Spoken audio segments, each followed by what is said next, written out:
And I'll ask Member Judy Ogalla, would you mind leading us?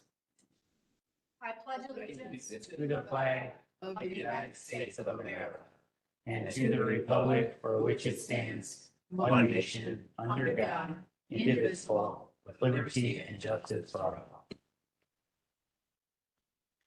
Thank you, everybody. And Jennifer, will you please call the roll? Frankie Pretzel, I'm here. Sherry Newquist, Herbert Brooks, Yeah. Don Bullock, Raquel Mitchell, Judy Ogalla, Denise Winfrey. Okay, we have a quorum. Great news.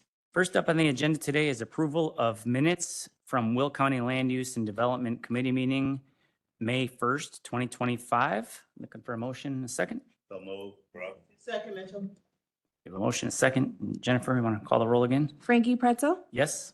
Herbert Brooks, Yes. Don Bullock, Yes. Raquel Mitchell, Yes. Judy Ogalla, Denise Winfrey. Okay, motion carries. Thank you. We do have, before I get into new business, we had a request from one of our applicants to move their case up to the front due to a scheduling conflict. I don't want to get in the habit of doing this, but I did agree that I would ask for a motion from this committee to move number 9 under other business.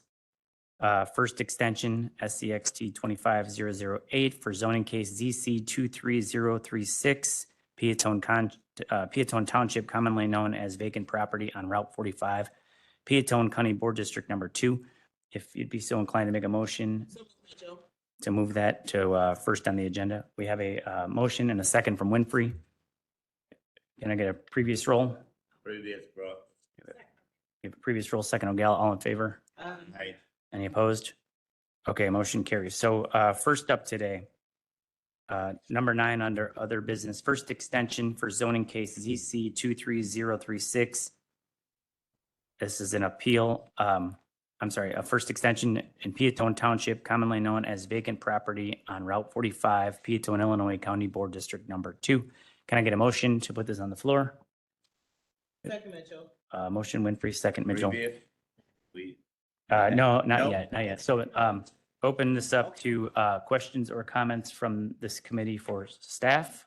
Or actually, staff, do you want to just give us a little explanation of what we're looking at here? Yeah, I can give a rundown. So this special use for a commercial solar energy facility was approved back in June 15th of 2023. It was approved with 5 conditions. This property is on Route 45 in Peatone, and there were granted 2 variances also related to the ground cover plant height and mowings. Since the special use permit was approved, the applicant has planted native pollinators on site within that special use lease area. They are pursuing the permitting process. However, that since special uses expire within 2 years unless permits are issued, they are coming forward to ensure that their building permit that they've submitted earlier this year is able to be issued.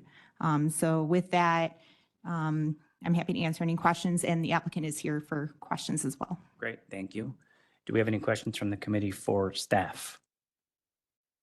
Okay, then I will hand it over to the applicant. Please make sure your microphone is on first. It's the button on the right. Thank you. And then tell us who you are. Thank you, Mr. Chairman. Good morning to you and members of the committee. My name is Kyle Barry, an attorney with McGuire Woods. I'm here on behalf of the petitioner. First of all, I'm grateful for you moving this item up. I certainly won't make a habit of requesting that, but I do have a hearing this evening in Central Illinois that I have to attend. So again, very, very much appreciate that. So this is one of the TPE solar projects that you've seen a number of them before, or most of you have seen a number of them before. As Ms. Kinney indicated, the project has been working diligently to fulfill the conditions of the permit, but they've run into some delays, and they've determined that they need to request an extension to make sure that they can fulfill those conditions and continue working with some of the entities that they need to complete things with to get the conditions satisfied. So with that, I'm going to turn things over to Joseph Jessup, and he's working. He's been diligently working on those conditions, and he's going to explain why they've run into some delays.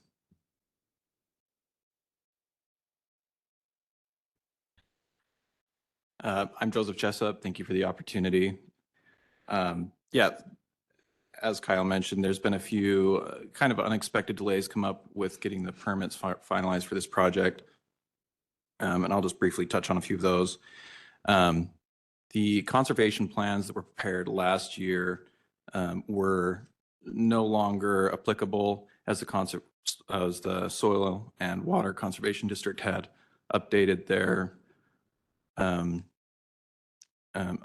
standards for the conservation plan towards the end of last year and the beginning of this year. So we had to restart on the conservation plans, and we're working with the Soil and Water Conservation District currently to get those resolved. And then also we are working to satisfy some changing and evolving requirements by the Manhattan Fire Protection District. Some of their safety standards have changed since we initiated the design process, with the most recent change taking place on May 20th. So those are just a couple of the items that we're working through on the project.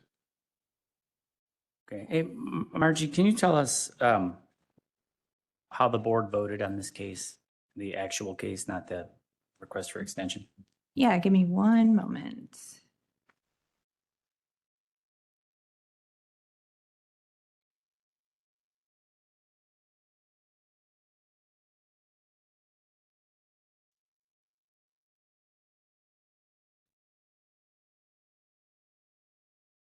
So it was, I believe, 20 in the affirmative. Okay. So I don't see the need to rehash this whole case for these. I think, you either support extensions or you don't. If you guys have questions, let's ask them, but it's just a request to give them a little bit more time to do what the board already voted that they should or could do. That's my opinion. What? What's that? Go ahead. Okay. I just wonder, what solar company is this? This is Turning Point Energy. You've seen, well, many members of this committee, they've done a permitted number of projects because I've assisted with them. So Turning Point Energy, or TPE, I think this one is called WI 339. Okay, thank you. So I just was wondering, what are the differences with the fire district and the conservation plan, if you know what they are? The differences for the conservation plan was mostly formatting, but it did require us to go back to the entity that prepared the draft. And with this project specifically, there were some comments in the new draft that we're working to resolve with the Soil and Water Conservation District. The seating remains largely the same. Oh, what is the formatting? What do you mean by that? So the Soil and Water Conservation District, as I understand it, they finalized their process for approving these. So whereas last year there was a more loose format and requirements that they accepted, and as of this year they have a more strict format for that application. As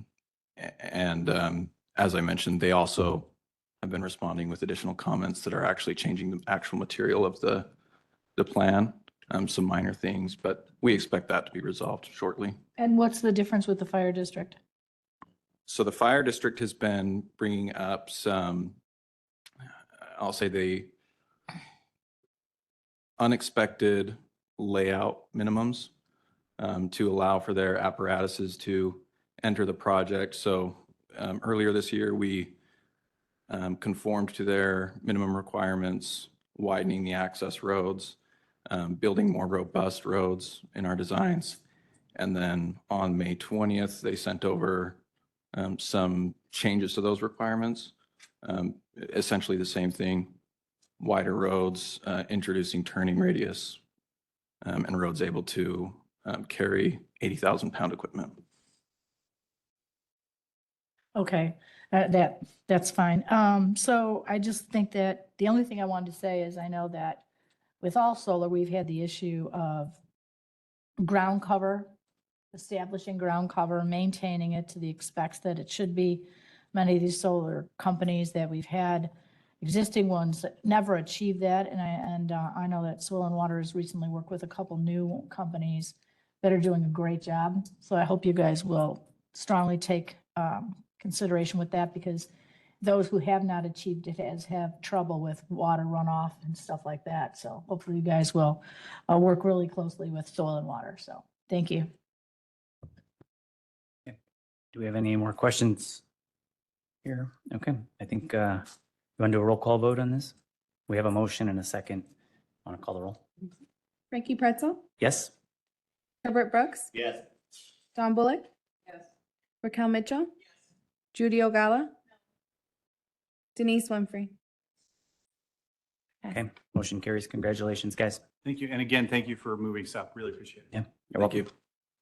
you. Okay, now on to new business. First up on today's agenda, zoning case ZC 25019, requesting a map amendment from E1 to A1, Will Township, commonly known as 3307 West Indiana Avenue, Beecher, Illinois, County Board District Number 2. Can I have a motion and a second? Move, Brooks. We do have a motion and a second. Ashlyn? Yeah, so for this zoning case, the applicant owns two parcels, 016 and 017, located within Will Township. The applicant is looking to rezone the properties to the A1 zoning district to consolidate, to turn it into a 10-acre A1 lot. He originally had it as one lot, and then in 2007 divided into two and rezoned to E1. So basically just going back as it originally was created. Yep. Any questions from the committee for Ashlyn or the staff? So I was just curious, what is the size of the property together once it's combined again? 10 acres. 10 acres. 10 acres? And why are we flipping back and forth from A1 to E1 now back to A1? Do you know? Talking to the applicant, I believe he's looking at just farming the land now, and putting up some ag exempt structures like a pole barn once it is A1. Okay. Thank you. Is the applicant here today? Do you guys want to hear from the applicant or do you? We're good? Okay. You want to call the roll? I think we had mixed on the last one. Yep. Frankie Pretzel, Yes. Herbert Brooks, Yes. Don Bullock, Yes. Raquel Mitchell, Yes. Judy Ogala, Denise Winfrey. Okay, motion carries. Thank you.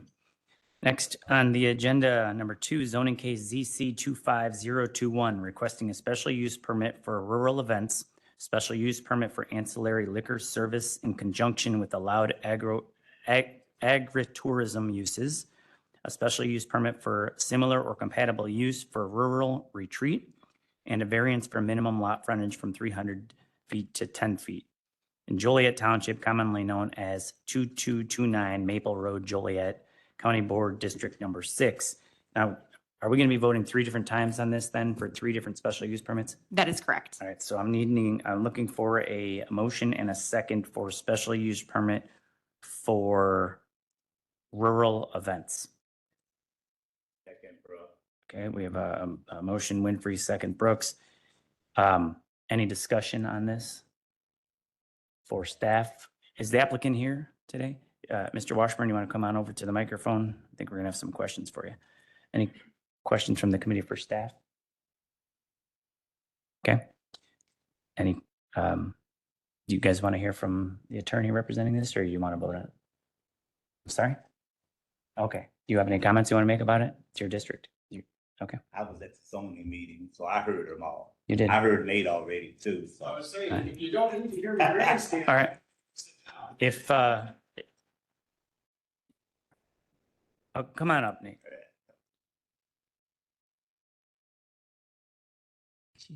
Good morning, Nate Washburn with KGG LLC. I'm the attorney and representative for the applicant LG Ranch. We had a very lengthy hearing at PZC. There were some concerned residents. I think we were able to answer and address the majority of their concerns. There were also a number of individuals from the community in the surrounding area that spoke in favor. I believe all the requests were unanimously recommended for approval, and we would ask for the same courtesy and from this body, and I'm happy to answer any questions anybody might have. Thank you for being here. Rogala? Hi, Nate. Would you like to give us an explanation of what they plan to do with the property and just the overall description? Yeah, so this is just I'll say a natural expansion of what's already going on. They have an event barn out there now that they've been hosting weddings and receptions at. They've acquired some additional property from a neighbor, which is giving them more flexibility and more space. One of the key concerns from the existing facility was parking. We're expanding our parking facilities and options as a part of this. But the main and most interesting development here is the short-term accommodations. So when he's hosting these weddings and other, quinceañeras and other events out at the property, the concept is to have these essentially these wine barrel looking overnight accommodations that allows them to keep everybody on site. So there's less need for possibly intoxicated people to leave the premises. And it keeps, it's a good marketing tool for his business. So that's the main change. Otherwise, it's putting up essentially another building that's a little bit more fancy to accommodate these weddings and other events that he's hosting on site. But the operations will essentially be identical with the exception of the new overnight accommodations. Okay, thank you. Margie, can you give us some examples of what constitutes a rural event? So like Nate mentioned, rural events are basically your wedding barns. You can have fundraisers occurring on the property, but it's really to have an agricultural rural experience as opposed to being in a banquet facility in, suburban areas or urban areas. So it's, you want to be on a large estate residential or agricultural area. You might have some horses, livestock kind of incorporated as part of that experience. What they're proposing with the overnight accommodation, they're arguing that it's similar, compatible to a rural retreat, which is actually a permitted use in the A1 district. But since it is only related to the rural events occurring, rural events are typically a special use permit. So they are trying to argue that it's similar enough to a permitted use. Okay, that's kind of what I thought you'd say. I was just wondering if there's anything we're not thinking of that could be a rural event. In terms of some of the other use classifications that would be in A1, rodeos would not fall under rural events. They are classified as entertainment spectator sports, so that would be a separate zoning application before this committee and board. So really what they are looking is just, to have parties on the site to enjoy that rural atmosphere. Okay, thank you. Okay, are we prepared to vote? Yep. Okay, so voting on the special use permit for rural events. The last one was 6-0, so if you want to make a previous roll. Previous roll. Second. We have a second. All in favor? Aye. Any opposed? Okay, motion carries for rural events. Now we need a motion and a second for special use permit for ancillary liquor service in conjunction with allowed agritourism uses. Previous roll. We got second. Motion O'Gala, second Brooks. And then previous. Previous Mitchell, second Winfrey. All in favor? Any opposed? Motion carries 6-0. Last, I need a motion and a second for special use permit for similar or compatible use for rural retreat. So move Mitchell. Previous. Second, O'Gala, all in favor? Any opposed? Okay, motion carries again 6-0. And then that's it. So congratulations, guys. On to the next item on the agenda, zoning case ZC 25026, requesting a map amendment from A1/R2 to I2, special use permit for a truck terminal in Monee Township, commonly known as vacant West Monee Manhattan Road, Monee, Illinois County Board District Number 3. Again, we're going to vote twice on this case, so I need a motion and a second for the map amendment. Have a motion, Winfrey, Second, Brooks. second Brooks. Okay, Kelly. Oh, sorry.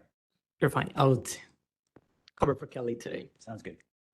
So yeah, ZC 25026 takes place in Monee Township. The property is north of the Amazon facility, if any of you are familiar with the area. Property is subject to this zoning case is actually 2 parcels. The larger parcel ends with 007 and is zoned A1 and has a lot area of 50 acres. The smaller parcel ends with 002 and is zoned R2 and is 6.77 acres. The applicant is requesting a map amendment from A1 to R2 to I2 with a special use permit for a truck terminal.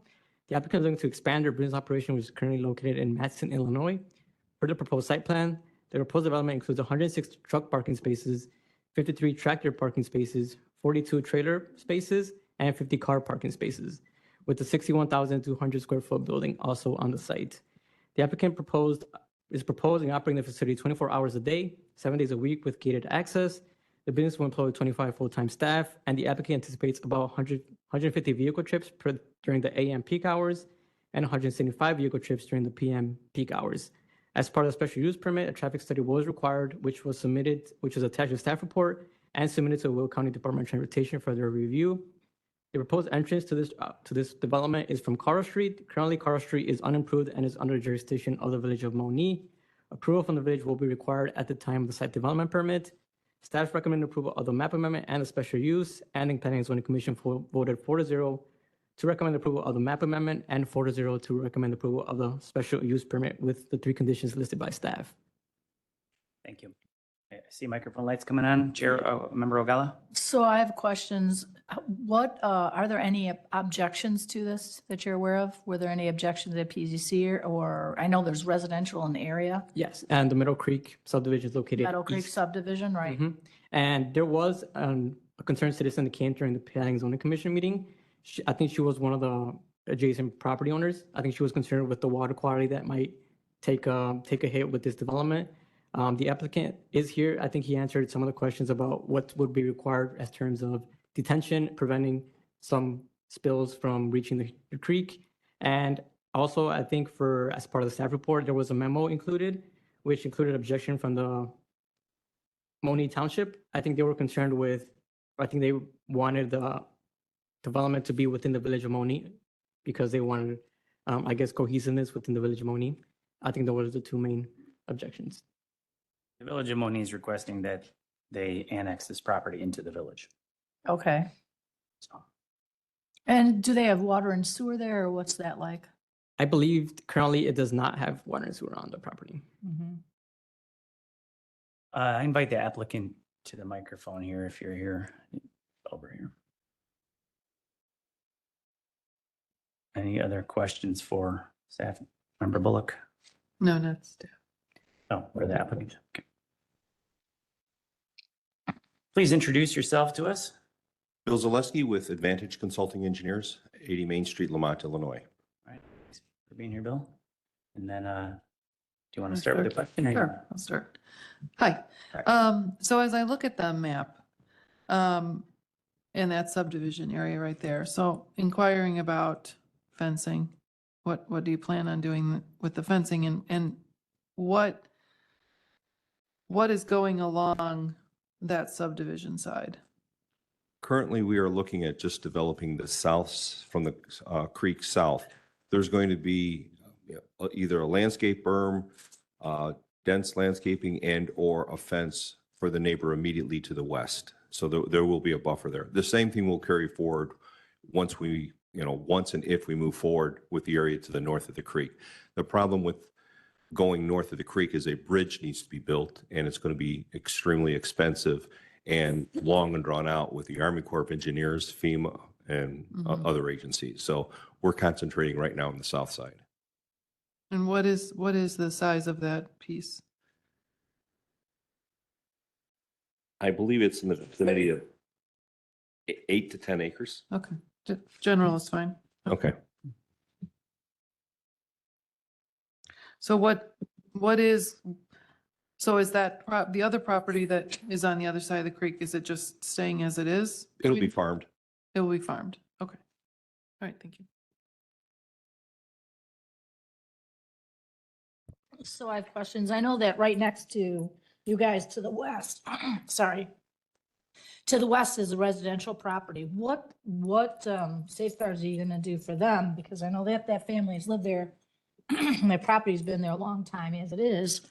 And I think a 24-hour day, 7-day-a-week operation would really impact their quality of life. I know they have horses and everything. So what's the plan to mitigate that for them?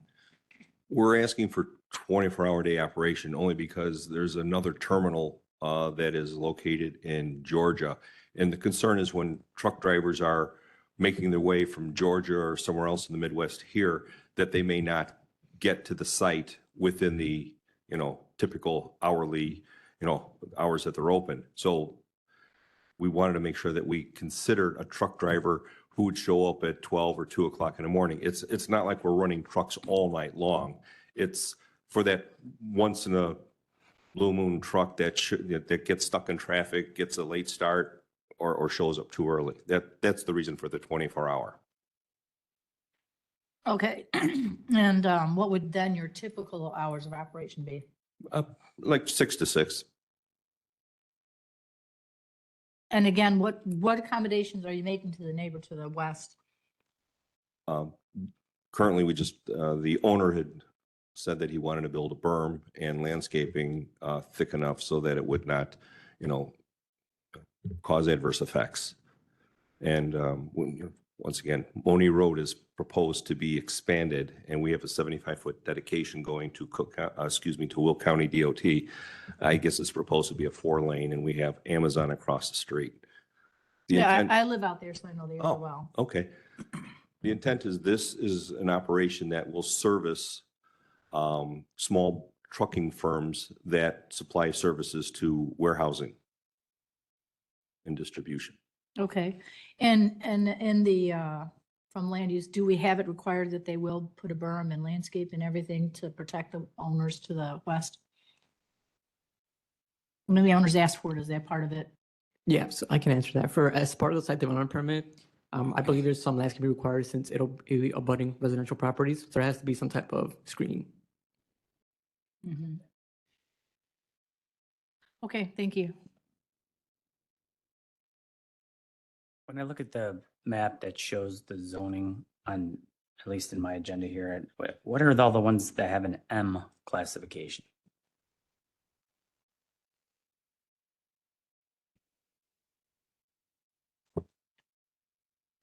So do you understand the question? They're requesting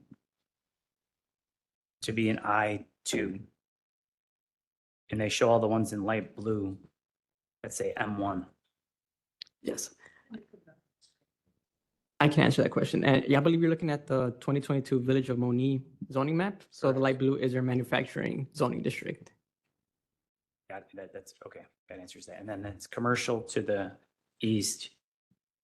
Correct. Yeah, right next to. agricultural to yeah. the west, residential kind of setback there. And then where's the Amazon? It is directly south of this parcel. So across Moni Manhattan Road. What they're considering that manufacturing one, not Yeah, yes. industrial. Mhm. And that's because it's in the village of, Village of Moni, correct, yeah. any questions? Ready to vote on this? Okay.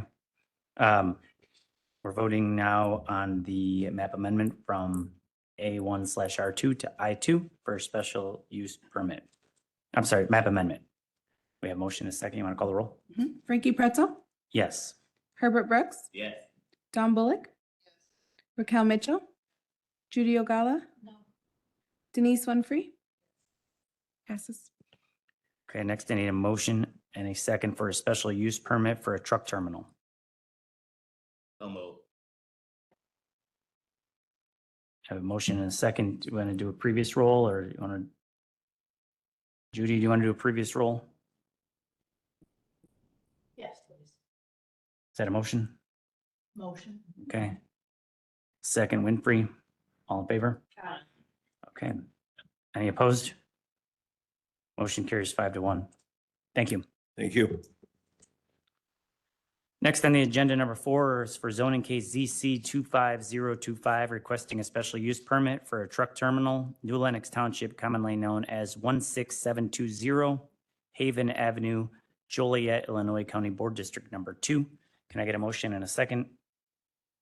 Motion Winfrey, second Bullock, and then Jesus. Want to fill us in on this one? Yes.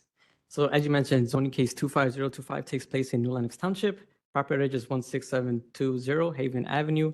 The property is 3.19 acres in size and is zoned I-1. The applicant runs an over-the-road trucking company. Most of the trucks are out on the road at any given time. The applicant intends to use the space to allow the parking of trucks while waiting for job orders. The property is currently improved with a 3,620 square foot office building. The applicant intends to use the existing building and parking area for the truck terminal and truck maintenance operation. Previous use of the property per previous building permits was a contractor shop. Staff does note that the maintenance of trucks cannot take place outdoors. There needs to be an indoor space with the required building code requirements for truck repairs, such as the construction of a triple basin. For the applicant, truck terminal will be open Monday through Friday, 8 a.m. to 5 p.m. There will be 2 full-time employees, and the truck terminal will average 1 to 2 daily vehicle trips. Staff did not receive comments from the agencies notified, and no concerned citizens were present at the meeting. The Planning and Zoning Commission voted 4-0 to recommend approval of the special use permit with the 3 conditions listed by staff. Okay, any questions for staff on this one? Is the applicant here today? Anybody here for this case? Interesting, okay.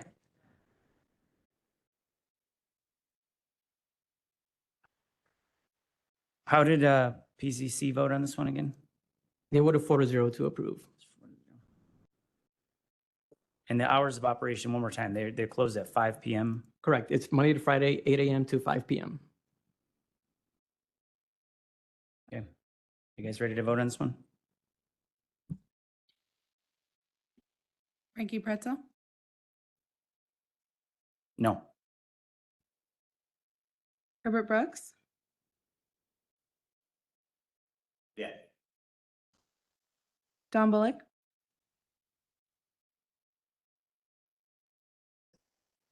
Raquel Mitchell,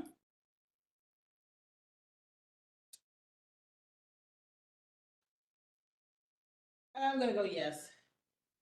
Judy Ogala, Denise Winfrey, 4-2. 4-2, motion carries. Okay. Thank you. Next on the agenda, number 5, zoning case ZC 25032, requesting a special use permit for a bar, commonly known as 7905 West Lincoln Highway, Frankfort, Illinois County Board District Number 3. Ashlyn? Yeah. So the applicant owns 2 lots, 008 and 007. In 1973, PIN 008 was approved for a map amendment from B1 to B2 to allow a bar on site. The adjacent PIN 007 was not included in the previous request. The applicant is now proposing to expand the bar use, creating an outdoor bar on the adjacent PIN 007, which now requires approval of a special use permit. The adjacent property 008 is improved with 2 bars, the local bar and the chill house. The applicant is adding an outdoor beer garden including a stage, food stand. The applicant intends to have the outdoor expansion being used seasonally with live music and bar service in the warmer seasons. The indoor bar operates from 12 to 2 a.m. and the outdoor area will be open depending on events and weather. The expanded use must comply with all the noise and liquor control ordinance requirements. At the Planning and Zoning meeting, the Village of Frankfort attended the meeting, and they also provided comments via email, which were included in the staff report. They are objecting to the request, but did provide recommended conditions that the board add if it were to get approved. They had concerns with parking, live music, noise, the neighbors' lighting. It's not within the village comprehensive plan. At the Planning and Zoning Commission, the board recommended approval 4-0 with the 5 conditions added on the special use permit, and happy to answer any questions. What time would they be allowed to be out there until? The noise ordinance is no outdoor or no noise from the property from 10 to 7 a.m. So they would have to follow the noise ordinance. Does that mean they have to close the doors and not allow people out there after 10 p.m.? Or I just can't guess have music? no noise, no music at least. Yeah. Is the applicant here today? I invite you to the microphone over here, please.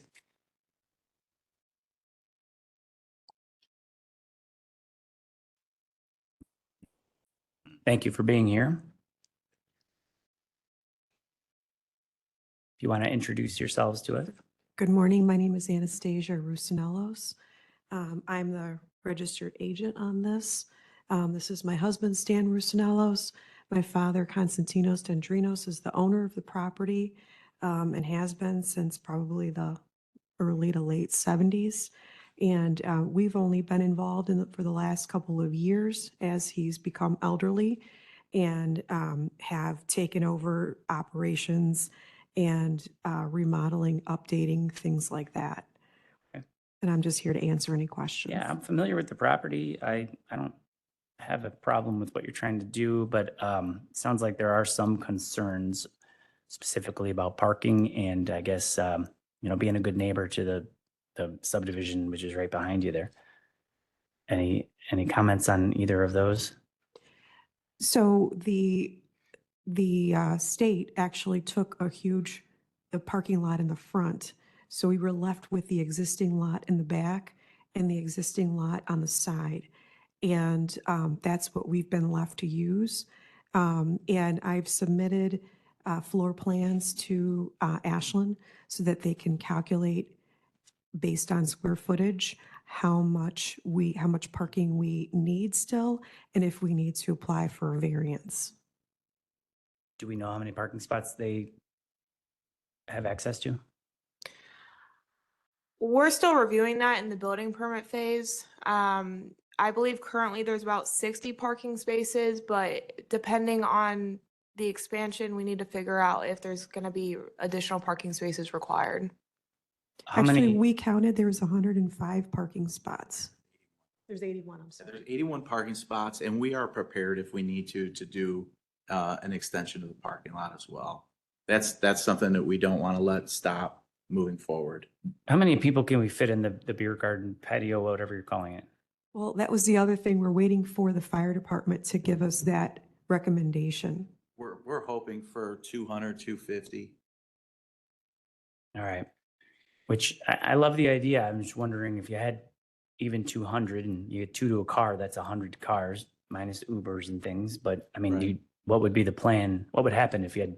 So the property in total I know she spoke of 2 pins. Her father also owns the next pin over. So it's right around, I believe, a total of 3 acres, right? Almost. Each pin is almost an acre. So again, if needed, just because we've already spent a lot of money, we do not want the parking to become an issue. The house, we would probably knock it down and make that a parking lot.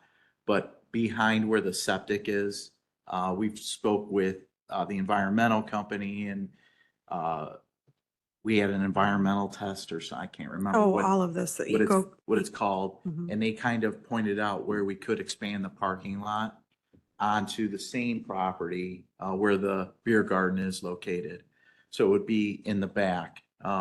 Otherwise, what we would propose is to make the parking lot a big U and knocking down the rental house that's not been rented for many, many years and continue the parking. So we've got plenty of room to expand if needed. It would just be, we would then have to tie the that's actually zoned commercial as well. We'd have to tie the 3 properties together then. Yeah, and listen, I want to get you there. I don't mind the project, but you see the concern. If you can have 200 people on the patio, another 25 to 30 inside, I don't know if this will ever happen, but we have to plan for it to happen. Right. Because you're on Route 30 there and you can't have cars on the street. Yeah. But we don't want people parking across the street and walking. So I just don't know. Well, we are deciding if we should give them a special use permit for beer garden that can hold 200 people. I know, but first we have to give them the permit and then they have to determine whether or not they parking. Saying, but I don't want to get. Yeah, I hear you. I hate when we do that. So is that accurate? Like if we give them the special use permit, then Yes. they would need to work with our department on parking and all that. It's not, Correct. So right now, they're going through the special use phase. They do have an open building permit, but zoning's been on hold due to the special use. It needs to be approved until zoning can approve the building permit. But during the building permit phase, staff reviews the parking requirements, making sure that it meets the zoning ordinance requirements. If any impervious is added, engineering will review that as well. okay. Sounds good. And then the last part of this was will you be done with any noise making at 10 PM? Yes, we will be. Yes. Okay. All right. Dawn, I see you have your microphone on. You have a question? I think you answered. So this, because I was looking at this house that is right there. That's the rental property that, Yes. Correct. It's okay. it's empty, yeah. Yeah, the other thing that's interesting is we've been paying for a beer garden license for how long? Oh, decades. And that's why I was so, We're confused by this whole process. yeah, because we've been paying for decades for a beer garden license. So why wouldn't we use that space to Will County?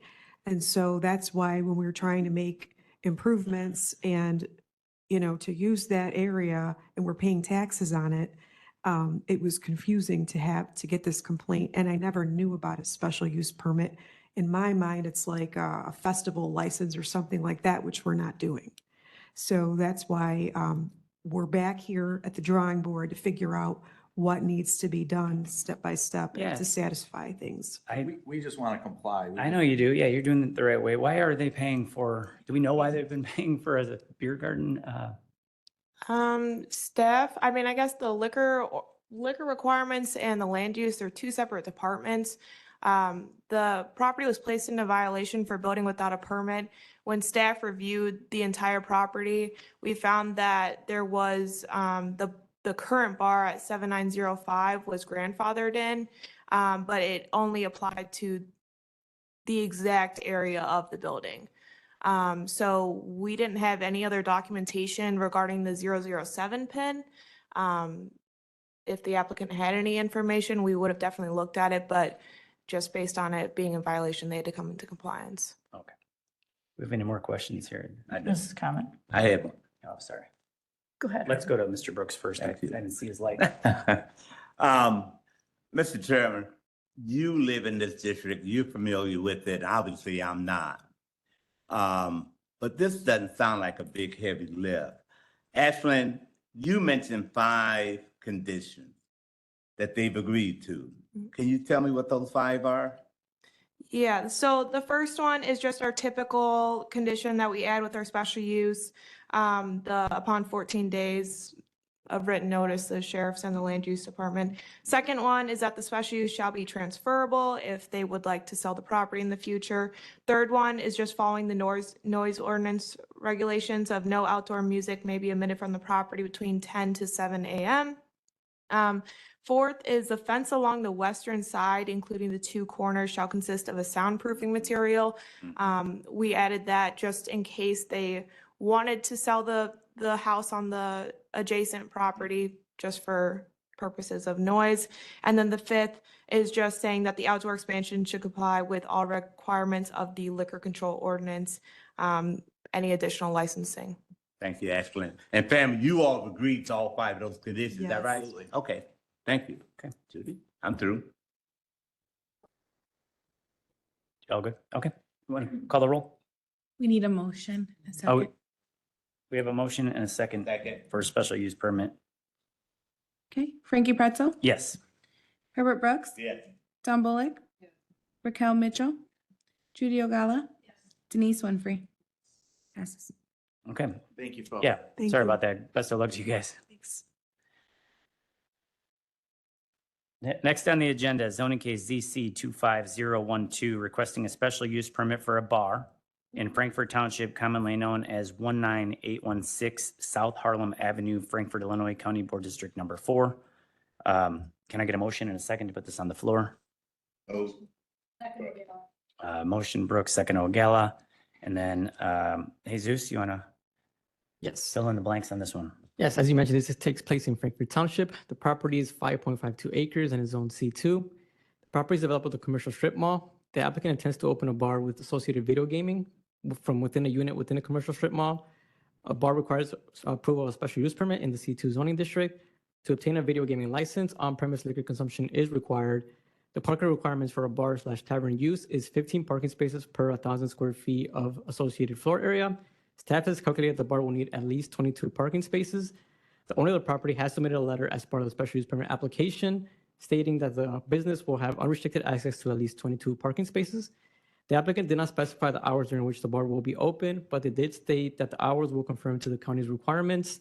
Section 110.055 of the Liquor Control Ordinance outlines the hours during which alcohol can be served on the property. Per the applicant, 4 employees are expected with an estimated 20 customers per day. If the special use permit is approved, the applicant will still need to work with the Liquor Commissioner's office to obtain a liquor license. A commercial remodel permit will also be required before the business can operate from the property. Staff did not receive comments from the agencies notified, and there were no objectors at the meeting. Planning and Zoning Commission meeting voted 6-0 to approve the special use permit with the 4 conditions listed by staff. I'm happy to answer any questions. All right, thank you. Is the applicant here today? I invite you to the microphone here. I have a question for staff. Okay, Member Bullock? Hi. Jesus, did I hear you say that the only way to get the video license is if there's a liquor liquor license? They're tied together. They're Yeah. tied together? Yes. And that's not the county's, Okay. even the gas stations. Needs to be promoted. Please introduce yourself. I think it's still morning. Good morning. I'm Erin Gallagher. I am the representative of the petitioner. And I just wanted to add, we've sent out, I had 4 trips to the post office. We sent out more than 50 certified letters. We've had no objections to any of those. We reached out to Village of Frankfurt, and their response was they have no objections. They don't feel that there's a possibility that this particular land would be annexed into Frankfurt, so they had no objection.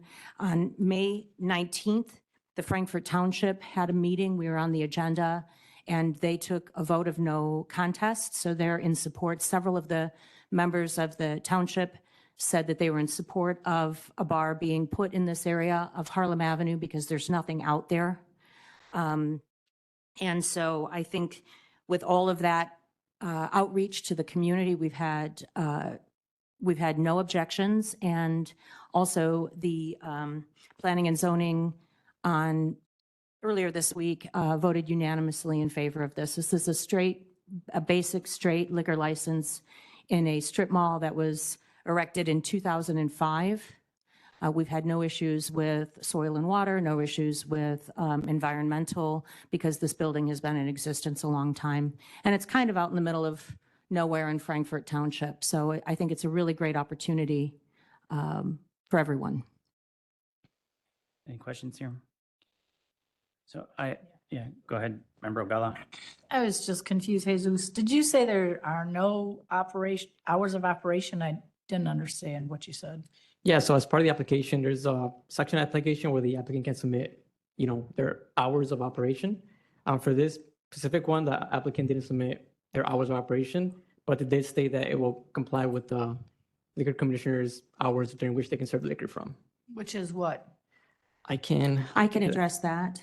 The reason why we didn't give an answer was that I didn't know, I couldn't find what the actual hours were online, so I have since done that. So the hours for Will County liquor licenses run Monday through Thursday from 6 a.m. to 1 a.m. and Friday and Saturday from 6 a.m. to 2 a.m. and on Sunday from 10 a.m. until 1 a.m. However, we don't plan to be open for that entire time. We would open at 9 o'clock in the morning on weekdays and 9 a.m. on weekdays and Saturdays and 10 a.m. on Sundays. So in compliance with what the county rules were. We just wanted to make sure we knew what they were before we specified exactly. Can you repeat the weekend one, the Saturday, right? Sure. So Saturday, the county allows 6 a.m. to 2 a.m., and we are going to open from 9 a.m. to 2 a.m.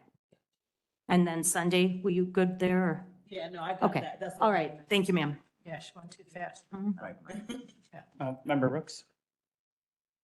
I'm sorry, ma'am, you say your name Taryn, Aaron, Mrs. Gallagher? Thank Did you. Did you, now this is Frankfurt Township unincorporated. yes, sir. Is there, how close are you to any residential areas at all? Yeah. So right behind, behind the strip mall to the west Mhm, is a kind of a neighborhood that's built there. mhm. And that's why we had so many Right. letters, because I believe there were townhomes there. Yes, Jesus was explaining this to me, Okay. that there were a number of residents and they all received notification of this and have not complained. No objections. Thank you. And Jesus, there were no conditions? Did you mention any conditions? Yes, there were. You did? There was 3 conditions. Mhm. As mentioned before, the first one is basically gives notice. It gives us basically opportunity to visit the site as well as the sheriff's department. Second one is a special use permit shall not be transferable. The applicant stated that the preference is for the special permit to not be transferable, so we add that as a condition. The third condition is that the applicant shall provide a copy of the executed lease agreement Okay. to Will County as part of the building permit application. And the fourth one is the applicant must receive and retain a liquor license from the liquor commissioner's office. Wow. You talk fast. I need you to preach on Sunday for me. They'll love you. You are fast. Thank you. I'm through, Mr. Chair. So here's my concern on this one and kind of the unknown. This board, so we just lifted the prohibition on video gaming Mhm. in Will County Mhm. about a year ago to give our county establishments a fair Mhm. playing field to those bars and Mhm. restaurants Yes. outside of the county. Yes. Which may be right across the border. And we just approved a special use permit for a very similar concept about like 100 yards from where this one is. And I'm familiar with this plaza. There's several vacancies in it. Correct. The, I guess, unintended consequence of allowing the gaming is we don't want, 3 or 4 bars with games to come into that plaza, which is also 100 yards from the one that was already approved that's going to be opening. And I don't think that the people that live in that area want that either. So I guess that's where we're at with. Well, I can tell you what this particular business, I've been working with these particular clients since 2017, and they have a very long history of being good neighbors and doing excellent business. And I have permission to say that Mayor Tim Balderman, Mayor Mike Adrianson, and Mayor Ray Solomon I believe there are a couple other mayors that I did not speak to directly, but Romeoville have said that they would take calls and be in support of this, because these businesses are upscale, they're brightly lit, they're clean, they're elegant, they offer high-end wines and high-end whiskeys by the pour. This is something that is not anywhere near the community, nothing like what's going in over there. And I can also say that they've had no police incidents in the years that I've been working with them, since 2017. So this is not a concern about crime. This is not a concern about any negative ne'er-do-wells in the community. This is only benefit added. And I can't speak to what you approved. You say 100 yards. I'm not familiar with where and what that could be. I can tell you that we have the full support of the landlords, have been incredibly involved trying to help us get this through, because they do have a number of vacancies there. And that in and of itself is a financial drain on the community as well as on the landlord and the property owners. So this offers a solution that is unopposed by anyone. And I think, you know, to your point that the neighbors said that you don't think the neighbors would want that. The neighbors in the immediate area, 56 of them, have received announcement of this. They've received notice, certified mail. Right. And so if to your point, they wouldn't want this, I would think at least one would have shown up either earlier this week at the planning and zoning or today. And we've heard of nothing. And Jesus, I ask you, have you heard of any objections? I have not heard of any objections. So the one that was approved, which is very close to being open, I believe, is the parking lot of this one goes out onto Benton. There's a one street that goes on Benton, and it ends at that other one. Mm-hmm. So they almost touch. That would make, and it is a very similar, it's a wine bar. Yeah. Well, I can't speak to that. I would have thought that if there were opposition, the township would have raised it to me on May 19th, but there was no opposition there. Yeah. So, I think it's 'cause it hasn't opened yet. I don't. but they would have had to go through this special permit use, right? So the township would have been notified. So I guess my point is, if there really was opposition to this, where are they? Fair enough, yeah. So, that is just the concern, though. Do you guys have an exclusivity agreement in your lease? Or is it possible there could be other ones in that clause? I apologize. I don't know. I don't have a copy of the lease. We have a lease that they've used, and I just don't have it in front of me. It will be executed upon approval of the licenses.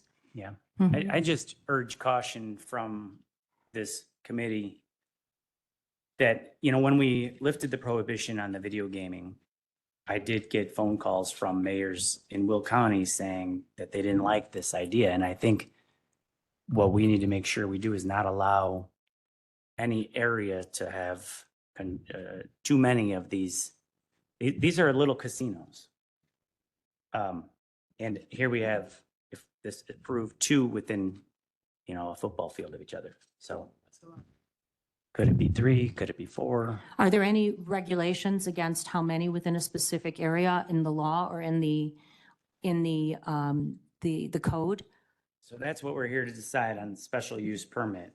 Does it make the area less desirable? And that's unfortunately subjective, but when you talk about gambling, it is a real concern. So go ahead. Go ahead. Sorry, we're sharing one. Sharing one, St. Clair. Nobody puts a battery in this ever. So every month. Every month we have this game here. So I just wanted to say, I'm one of the, well, Herb and Denise were here. When Jim Mustis, who lives in Frankfurt Square, was the speaker in that, we did have an ordinance that we did not allow it. We prohibited this type of gaming in this area because he said that the area just was, the people in the community he felt that he spoke with felt that all they had was bars and gaming. So he didn't want to see any more of it. So that's why he had said no, and we all voted to not allow it. Since then, like Chairman Frank Pretzel said, we've allowed that to happen. But I do understand with looking at the density, and same thing applies for solar, we need to look at the density and decide whether it's the right thing or a wrong thing. Now, they've applied, we don't have any density restrictions now, but I think that's something that we should look at to say how many will we have versus just having a gaming strip. So I think we should put that out there, and I know that Chairman Pretzel is going to bring that forward for us to consider as we move forward. So thanks. Any other questions for Yeah. Member Mitchell? All right. So first of all, I want to commend you for sending 56 out to the neighbors because that's a big deal to me. 4 trips to the post office. They wouldn't do it all at once because it took too long. That's a big deal that they Thank you. are directly notified rather than sending it just to the HOA because Right. that's all right. So I want to, doff my hat to that. All right. So here's where my mind is going when I'm considering this, and I'm with you, Frankie, or Chair Pretzel. We should look into kind of mitigating how many we have in one area. That does absolutely make sense, and we should do that. However, this is probably one of those things where we could look at it like, okay, so the landlords want to rent out the space. I used to be into commercial real estate. So landlords want to rent out the space, and they think that it's a good chance for them to make some money on renting that out. Out of those people, she did make the argument that out of the people they sent it to, they did not pose an objection. It could be looked at as kind of like an entertainment space, you know, things kind of develop. So you have a bar, you have another one. Yes, they have kind of the same thing going. And then maybe they're going to have something that's also going to be complementary to those things. So it's up to landlords to kind of develop that out to make it make sense. I get where you're going though.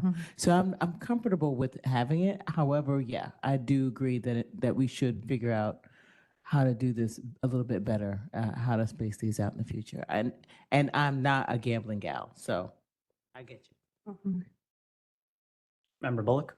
Looking at the layout Mhm. that you have, that we have in here, is this going to be a food available? Yes, ma'am. bar, Yes, Full ma'am. service or? Well, that's kind of there's a complex answer. Yes, they're going to be a full menu, but full service refers to like a full kitchen and a full team of staff.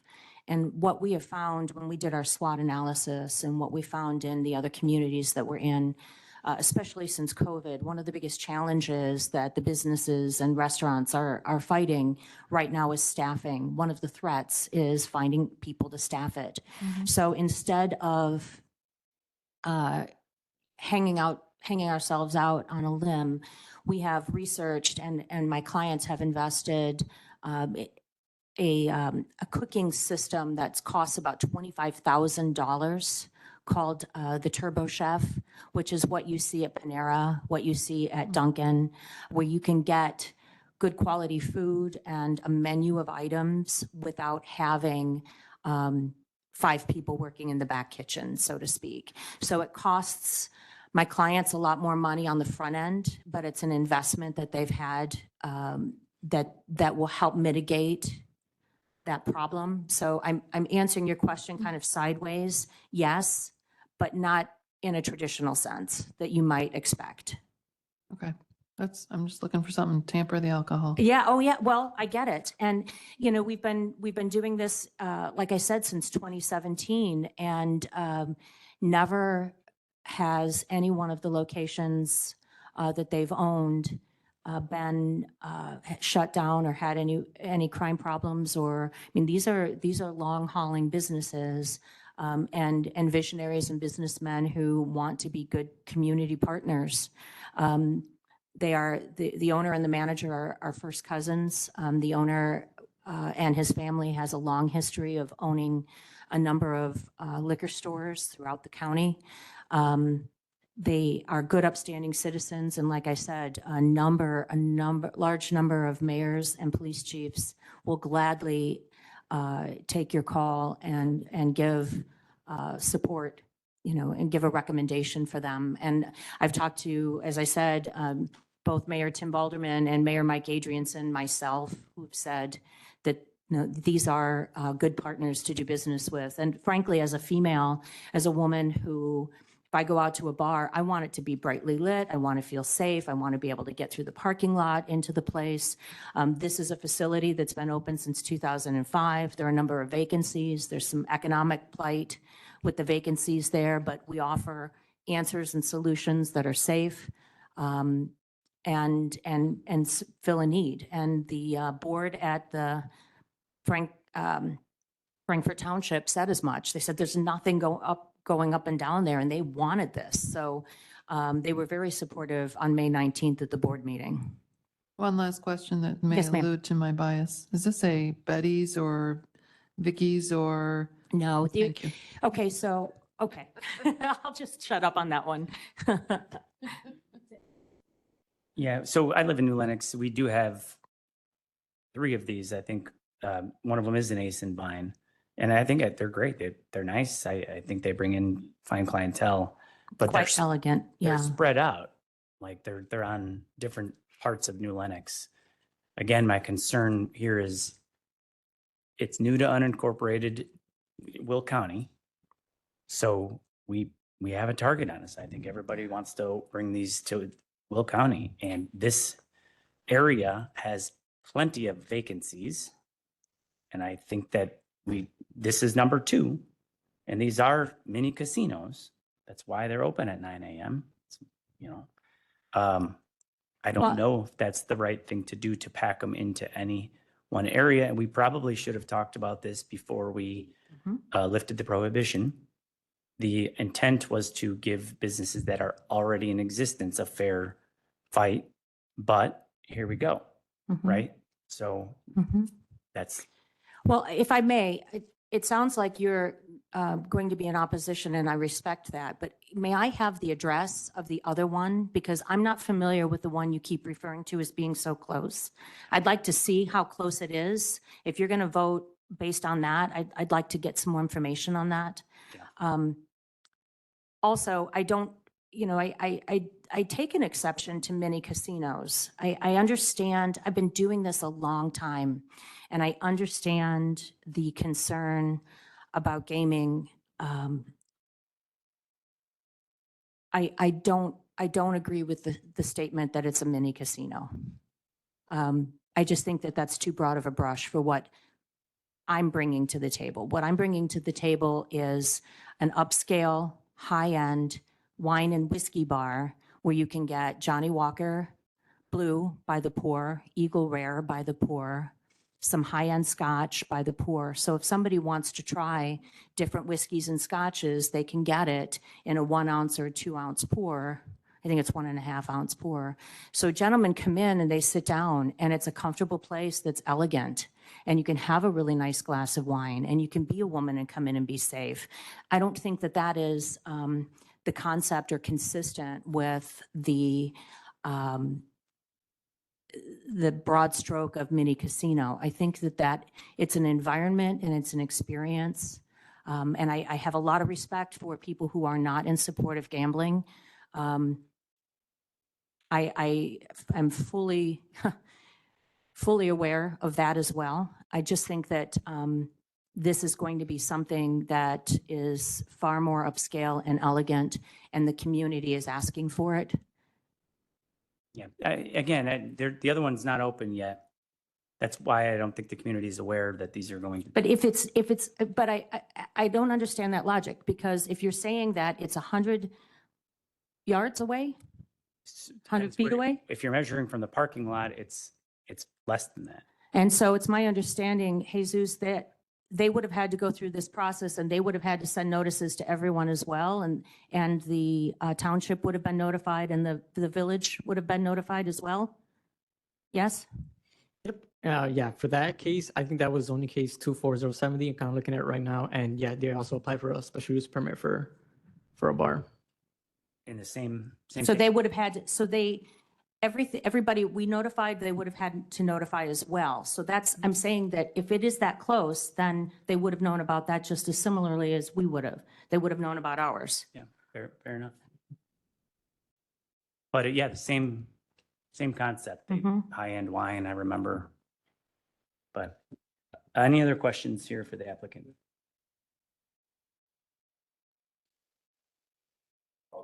All right, we're prepared to vote.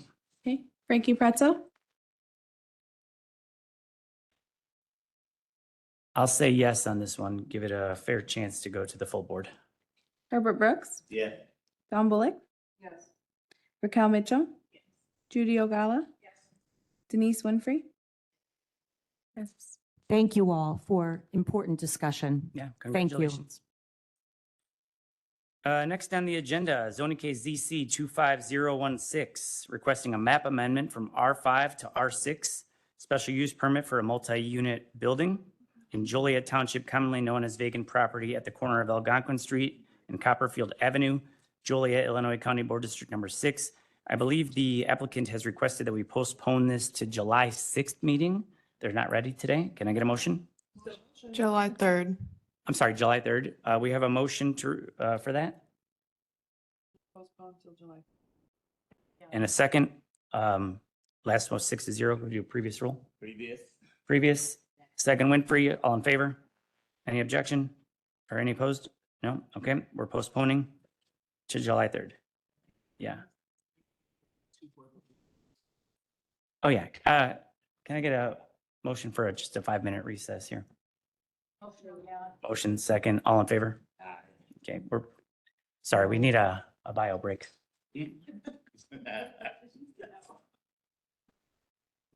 Okay. Such a steep. Oh, I guess it is a good time for leaving off the fallouts. Might as well take it down. Yeah, we went long on that last one, sorry. I just think it's, Well, then why can't there be something? Okay, but we should have said you can't have 2 of these within, half a mile. why isn't it something for strip mall?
Oh, did they?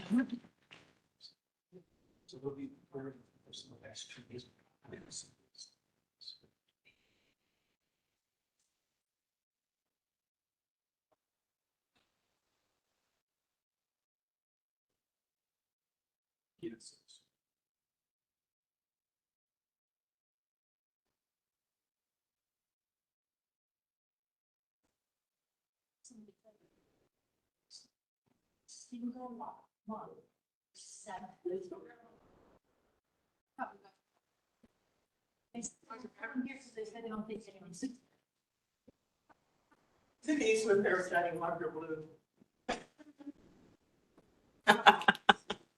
That was Lizzie.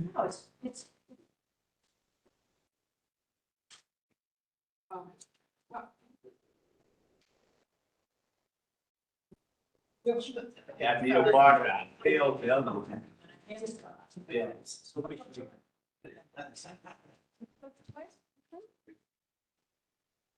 This.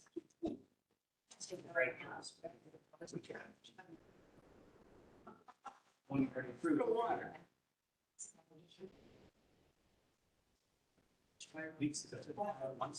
We mean that.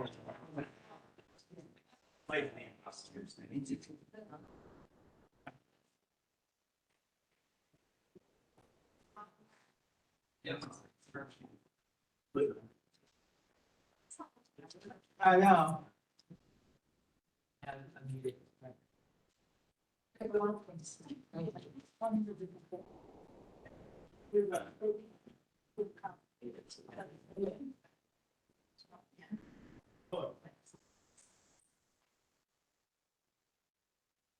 No dog. I've been hearing quite a few people passing away lately. Like you did, they come in bunches. I don't know why. I'm so sorry. Yeah. Now they were digging that dog. No. I did not. I like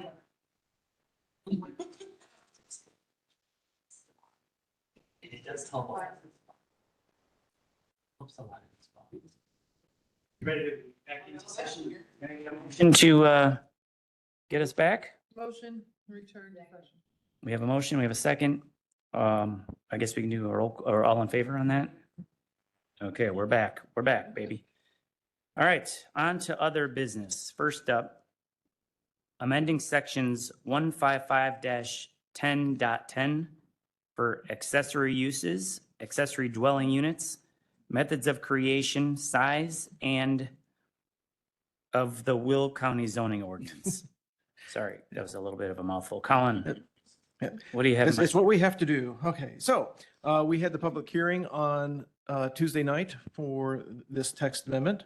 Are we not moving? Because I'm not in the screen. There we go. There we go. The main thrust of the contentions has been the floor area may not exceed 49% of the principal unit or 650 square feet, whichever is less. It is that 650 square feet section that is causing the most consternation. And one of the things that we're looking at is the sliding scale of lot coverages.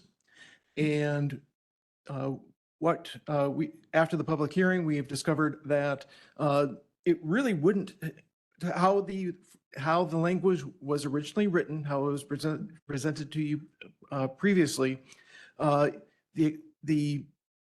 the maximum accessory structure area limitation would still be problematic, depending on the particular zoning district. So what's going to happen is, if you remember this wonderful graphic, where if we take 1 acre lot, 20% of that is the orange area, and 1,800 square feet of that can be accessory structures. What we're recommending is to not have that particular portion of the language in there. So if there is an accessory dwelling unit, it would not count against the accessory structure area. It would only affect the orange area, not the purple area. And that should resolve all the requests for additional square footage. Now, the 49% provision still comes into play. So floor area may not exceed 49% of the principal unit or cause the maximum coverage area of the underlying zoning district to be exceeded. So it's that orange area. We're not going to go beyond that lot coverage. And by doing so, we also have to say that the floor area for ADUs shall not be calculated as part of the coverage area for accessory structures. So only for the total area, not just the accessory areas. And that is what that language says. And then back to new kitchens and new construction. This has not changed. So a second kitchen in a attached as an attached ADU would not be considered an ADU unless it specifically indicates such in the building, such as firewall separation or direct points of ingress and egress. And then for clarification, detached ADUs shall have approved kitchens and bathroom facilities, as they've always have been. And those are the text changes brought before you. I see Brian Radner's hand up over there. I want to jump forward one side. So Colin showed this to me here earlier, and I wanted to just refine that bottom language just a little bit.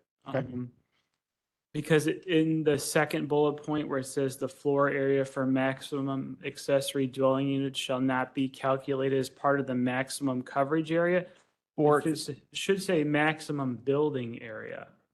Building area, okay. Yeah, because there's a maximum building area for accessory storage space in the district. So Okay. it's the building, it's still going to count to the overall building coverage of the property, but it won't Okay. be included in the maximum building area. Okay, thank you.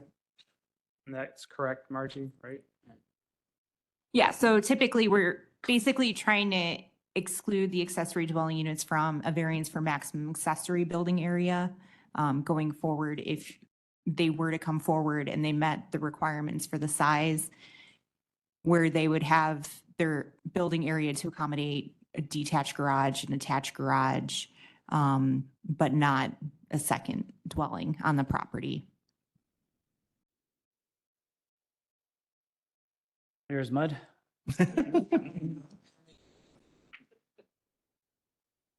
No, okay. Nope, Questions? nope. I knew this was gonna happen. I think we talked about it ahead of time, so I might have a little bit of an advantage here, but I like what we're trying to do here. It's going to eliminate some of the need for people to come to us for things that we all agree are a good idea. But I can see a lot of wheels turning in your heads that maybe you're confused on what he's proposing here. Brian? I'll try to give an example that might help. So let's just picture that somebody has a 2,000 square foot home on a property and the code allows them to do an ADU. Under the current regulations, as this text is proposed, it'd be limited to 49% the size of that 2,000 square foot structure. So what is that, is that 980? Is that right? It's somewhere in the upper 900s. I didn't do the math in my head.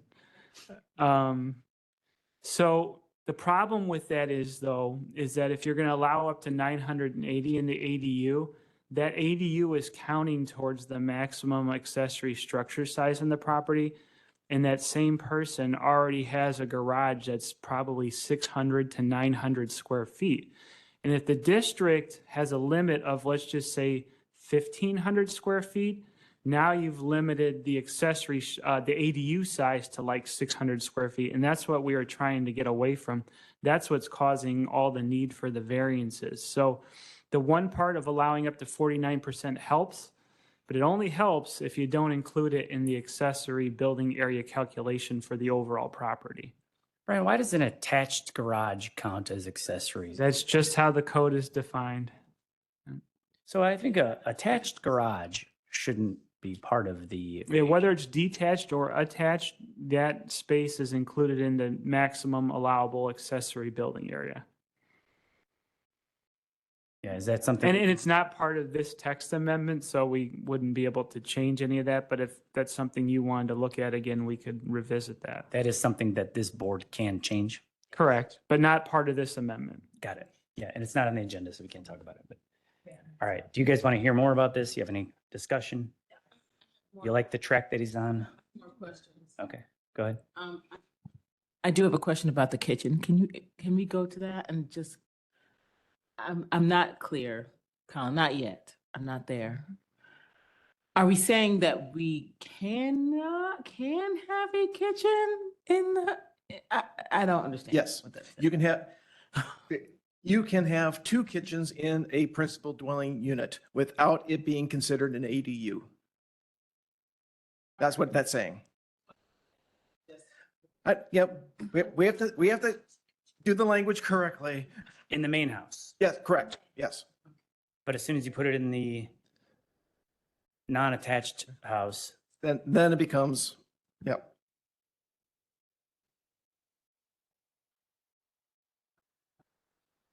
got it?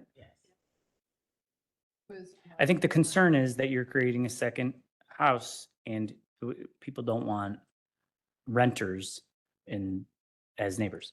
Like they don't want renters in the backyard of their neighbor.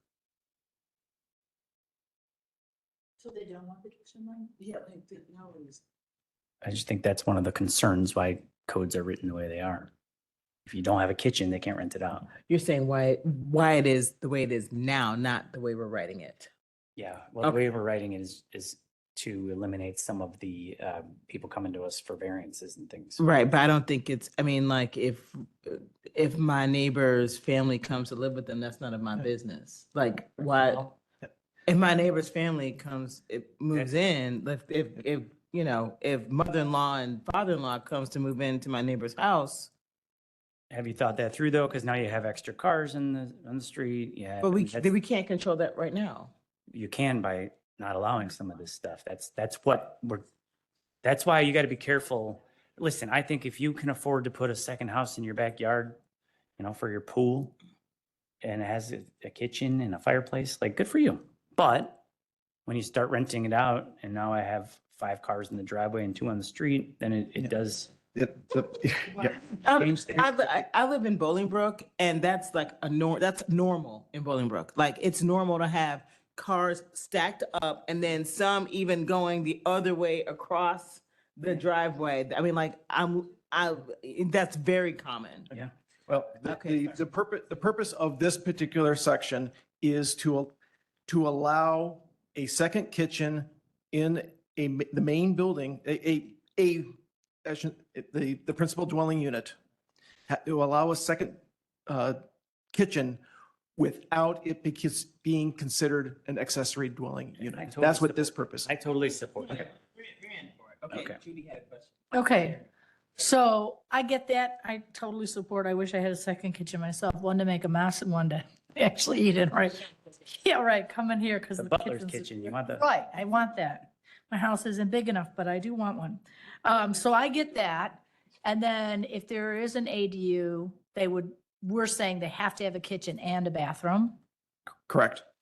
And then, so if somebody's going to put another building on their property for somebody to live in, well, it could be your relative now. Your relative could be moved to California and enjoy sunshine more than here, and your building's empty. So now that opens the door for having a renter in is the thing. So what size property does this pertain to? Is there a limit on that? Like the property itself? Any zoning classification it can be in? I mean, like, I live in A1, so that's not a problem, but others. These are the districts in which an ADU is permitted. So anything but Correct. commercial or industrial? Right. Okay. Okay, thanks. Any questions? Any other questions? Okay, we like the track you're on. Let's keep the conversation going. Okay, well, this is the end game, and so I need a vote for recommendation to the full county board. Okay, you guys fine sending this as it is with the minor correction from, I'll make a motion. Only if Colin's gonna come and explain it again. yeah. We have a motion. Looking for a second. Second. We have a second. Mitchell. We're on we can do a previous. Previous Ogala. Second, all in favor? Aye. Any opposed? All right, on to the full board with a 6-0 recommendation. Next on the agenda, final plat for Best Buy Carpet re-subdivision. Brian? All right, so this Best Buy Carpet re-subdivision is before you for final plat approval. The Land Use Committee is identified as the plat committee in the subdivision ordinance, so all plats are approved at the plat committee. This is located in Wheatland Township, and it's actually 3 lots currently, and on those 3 lots, there are some easements for different purposes. So the point of this re-subdivision is to take those 3 lots, vacate those easements, and create one new lot. Now, there already are some buildings on these properties, and the applicant, not necessarily the person that's here today, but there's the owner of the property is working on getting a building permit for a new structure on this property as well. So what's before you has been reviewed by our chief subdivision engineer, and they are recommending approval of this minor plat. There's not much else to really say about it, so if you have any questions, I'll try to answer them. And I know the engineer is here today too, if you needed to talk to them. Okay, any questions for Brian on that? Are we basically taking 3 lots, making them one? That's all you're doing. And is the stuff that's on them remaining, or is it all? Correct. Everything's remaining, we just want it all to be one lot. Correct, because on the way it's laid out today as part of the Wheatland Industrial Park subdivision, when it was originally platted, there were certain easements that run through the property. And the way the applicant would like to develop the property, those easements would interfere with the building. So, this is vacating those easements, and then making this just one lot instead of three. So they want to put another building on these 3 lots. Correct. Where would that go? It would be on the south part of the property. It's you have one building on the east side, one building on the west side, and I don't have the staff report in front of me right now. I'm going from memory here. And the new building is going to be on the southern part of the property. No, In the middle area. in the middle section where there's, All the way where all the outdoor storage is right now, that's where the building would be. oh, Okay. Previous roll, anyone? We have a previous, second Mitchell, all in favor? Aye. Any opposed? Okay, motion carries. Number 3, a scrivener's error, correcting an error in section 155-9.180 of the Will County zoning ordinance. Margie? Oh, I'm sorry. We have a motion, Winfrey. Second Mitchell. Second Mitchell. Margie? Yeah, so I can give a little bit of background. Back in 2012, the county board allowed the zoning ordinance to basically go through a major overhaul. So we took the previous layout of the zoning ordinance and we put it to how it pretty much lays out today. In doing so, we worked with a consultant, and part of the sections that were created were the supplemental sections that we have additional regulations to certain uses. So regarding mining and quarrying uses, we created a special section regarding that.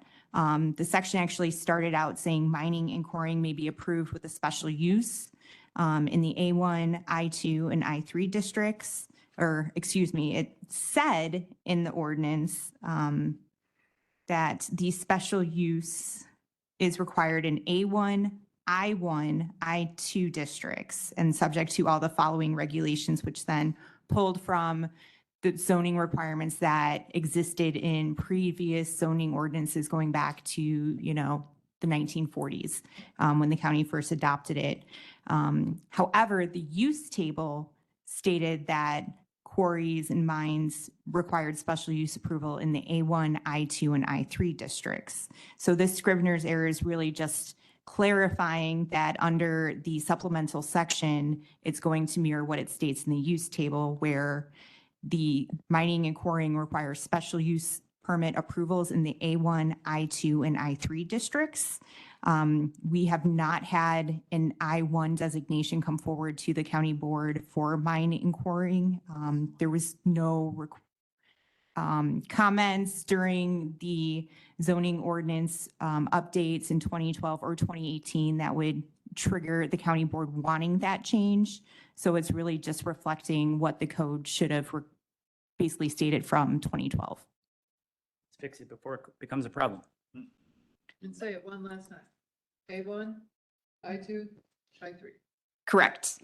so in I1, you couldn't do it. Correct. Okay. Any other questions, comments, concerns? Okay. Previous roll, Previous row, Brooks? I don't know who made the original motion. Dawn, I don't think you had any part of it. You want to make a second? Second. All in favor? Any opposed? All right, moving along, correcting scrivener's errors.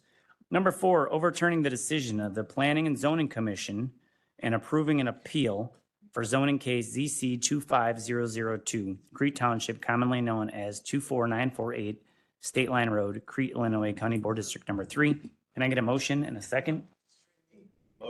Motion Brooks. Second Mitchell. Second Mitchell. And then Margie, please tell us exactly what this looks like for us, since it's a appeal of the PZC Commission. Yes, so this is an appeal to a denied variance request. So on January 3rd of this year, the applicant Hernando Torres applied for 3 variances for the property located at 24948 State Line Road in Crete. Indiana is directly east across this property, and they are still going through that special use permit process for the keeping of horses. The property is 3 different pins and in total is about 5.72 acres. The agent is Fernando Torres Rodriguez, and this zoning case affiliated with the appeal is ZC 25002. So what happened was, or to give some background, the property is owned R1 and the R1 district has a maximum accessory building area limit of 1,800 square feet, and that would include any structures used for animal confinement. The applicant with the variance was requesting to allow 4,253 square feet to allow for animal confinement structures as well as any detached garages, attached garages, additional sheds for the 5 acres. So on April 3rd, the Planning and Zoning Commission had a public hearing regarding this request. There were 4 objectors who testified their concerns regarding the zoning case as well as the variances, citing concerns about the noise, odors, water contamination, unconfined animals roaming the area. And 5 members were present at this meeting. And with that, the Planning and Zoning Commission voted 3-2, which thereby denies the request. They need a minimum of 4 votes in the affirmative to approve the variance. So the applicant is appealing that decision to you to allow for that, the variance to be approved for the 4,253 square feet. It does require a 3/4 majority vote of the entire county board. So 17 out of the 22 board members would need to vote for this to be approved. And in the memo, it basically reviews the standards and criteria variances are reviewed upon. And I'm happy to answer any questions. So I'm gonna share my thoughts on this one. I'm chatty today, apparently. So we've heard from neighbors, and I imagine we're going to hear from neighbors again today, that the applicant has not done a very good job. You mentioned uncontained animal units, odor, noise, and I don't like to reward bad behavior by giving them, permission to do more. However, if allowed to have a place to house the applicant's animals here, it solves many of the objections from the neighbors. If we give them permission to build a barn to contain the animals, it solves uncontained animal problem, or at least it helps with it. It also would help with odor and sound and many of the unsightly things that we've heard that are happening from the neighbors. So I'd be inclined to entertain this for that reason. And I would encourage the neighbors who may be here today to comment on this to consider that. Like, are we trying to stop this, the applicant from doing anything because we're mad at him? But is that really helping your cause? Or would you be okay with giving him, their family, a barn to house the animals and keep some of this under control? So those are just I'm thinking out loud here, but any other questions for staff before I invite the applicant up here? Okay, I see the applicant in the back of the room, I think. I invite you to the microphone here. Welcome back. This is a appeal of the voted to postpone this until we had this. We voted to postpone and special use for horses. Hi, please introduce yourself. My name is Hernando Torres, and I'm the brother of owner of the property. I'm just here trying to get a barn for the property. The barn is to be 64 by 50. I'm only allowed 1,800 square feet, and with the garage and the shed and the things I have, I think I only have 800 left. And with that, I would like to build a barn to properly store my animals, feed, and all that sorts of stuff. Where I live, there's a total of 9 houses from Exchange. I don't know the other street. And in those properties, I gave you guys a packet. There's 4 properties that over exceed that limit. All of them are R1, and which some are way bigger than what I'm trying to build. Have more acres, some less. Some use them for animals, some for storage, whatever the case is. And in 2005, if you guys see property B, they got approved for 6,000 square feet, which puts them over 4,200 square feet of what they're allowed to have. And I don't know what they use it for, but they got approved for it. And it's only 4 properties that over exceed that. And then also, if you guys see, I know they're gonna be talking about them trying to do a party barn, which is not the case. Just because I threw a anniversary from, yeah, you see the invitation right there is in Spanish. And I feel like I'm getting racially profiled from my neighbor. If you see right there in the comments from the page in Dyer, they mentioned calling ICE on me and my family. I don't know for what. I mean, it's all right there. That's not my intentions. I just need storage for my animals. And I do apologize for the party, for the late music. Police were called and we stopped it. And right here, I have a flash drive with videos and images of the party where you see kids, adults, and my neighbors that were there present having fun. No admission was charged, no tickets. It was just a family party. Probably one time. It was very expensive, like very expensive. Like I still do have like cookouts. I just had one like 3 weeks ago. Happy birthday, cut the cake. That's it. It's like a wedding, you know? Weddings are big. And I don't know where they're getting the party barn from. That's concerns from most neighbors. And the signatures, I have 2 neighbors. They're willing to give me video of the neighbor that was asking for signatures. All she mentioned was a party barn. That's what I'm trying to build. And they're willing to give me the video showing that that's all she asked for. She never said storage for animals. I'm not saying all of them, but 2 or 3 did talk to me and told me about that. I'm not on this Facebook page. They sent them to me. They're trying to help me out. And I do apologize for over exceeding the animals that I was allowed to have. I didn't know. I didn't do it to break the rules. I just got excited, bought lots of animals. And once I realized I was in the wrong, I fixed my error. I mean, I'm human. We all make mistakes. And I'm willing to comply with that. So that's all I have, to be honest. Thank you. Member Mitchell. All right, so from last time you were here, we did see the pictures of the property and it was a little unkempt. Have we moved toward straightening out or cleaning up the property a little bit? I understand that it's an outdoor situation, there are animals involved, but you want to present the best. Yeah. What do you? There, see, I don't have the pictures from before. I have them right here. All right. I saw some, the coops didn't, The only thing I did, I reduced the animals, but it's the same thing. The shed right there. Yeah, what's this? What's all that? That right there is a trailer. That's with my equipment. Hold on. I need everyone to talk into a microphone. I'm sorry. Right, sorry. That right there is my trailer.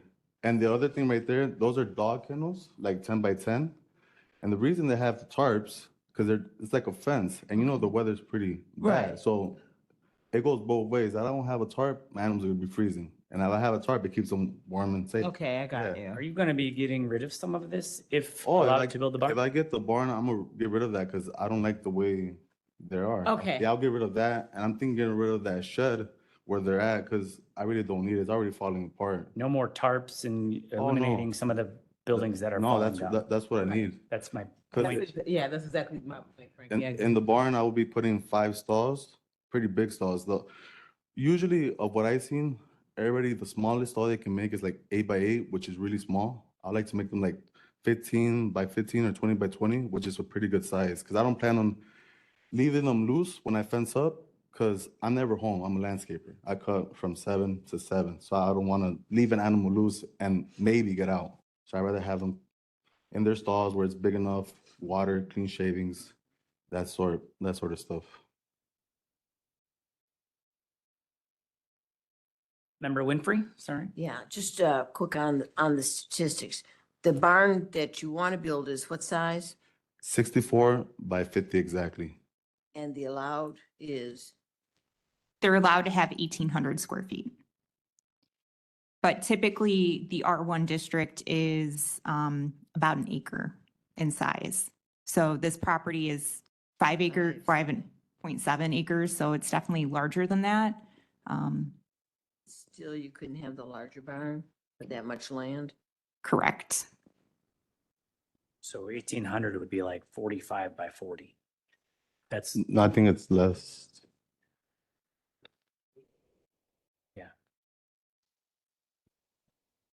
yeah, the question is, I mean, does allowing the barn help? But I'm allowed to have 5 units at the end of the day, and I would like to have them properly stored. Right. And Okay, feed as well. thank you. Don't go far. We may ask you to come back. Okay. And then, is there anybody else here to speak on this case? So I invite you over to the microphone here. And I will remind you guys, I know sometimes we can get passionate. Please address just this committee, not anybody else.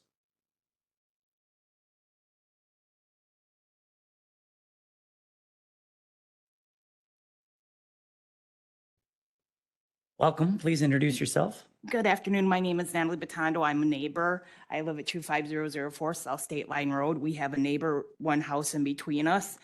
Their property butts up against our back pasture. And we have a few concerns about that. One was the loud music that they had from the parties and that. And also burning stuff. They were burning like plastics and the animal feces and that, so you could smell it really badly.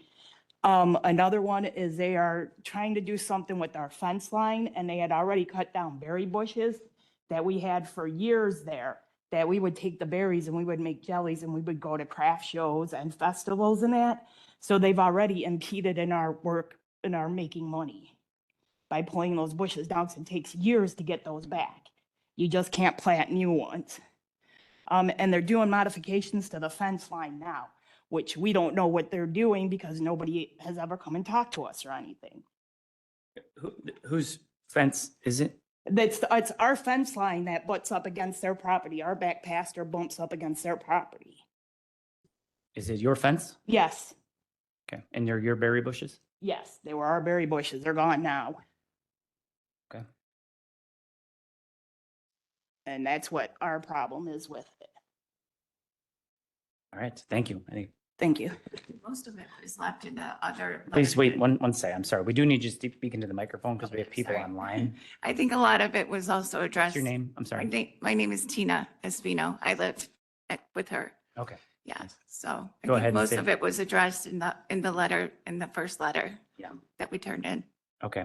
And that was, so the reason that it's important that we know what you're here objecting to is there are different cases. This isn't a request for reconsideration of the variance to allow the applicant to build a barn. Okay. What we have to decide is, should we allow him to have a bigger barn than what the code allows? Right. And you probably heard my comments. I think maybe some of your concerns would be addressed if we allowed him to build this barn. Right. Yeah. Okay. Do That sounds fair. you agree with that? I'm not saying that's my opinion. I'm just thinking out loud here that Yeah. that's what we're here to decide today. Sounds fair. Okay, thank you. You're welcome. Thank you.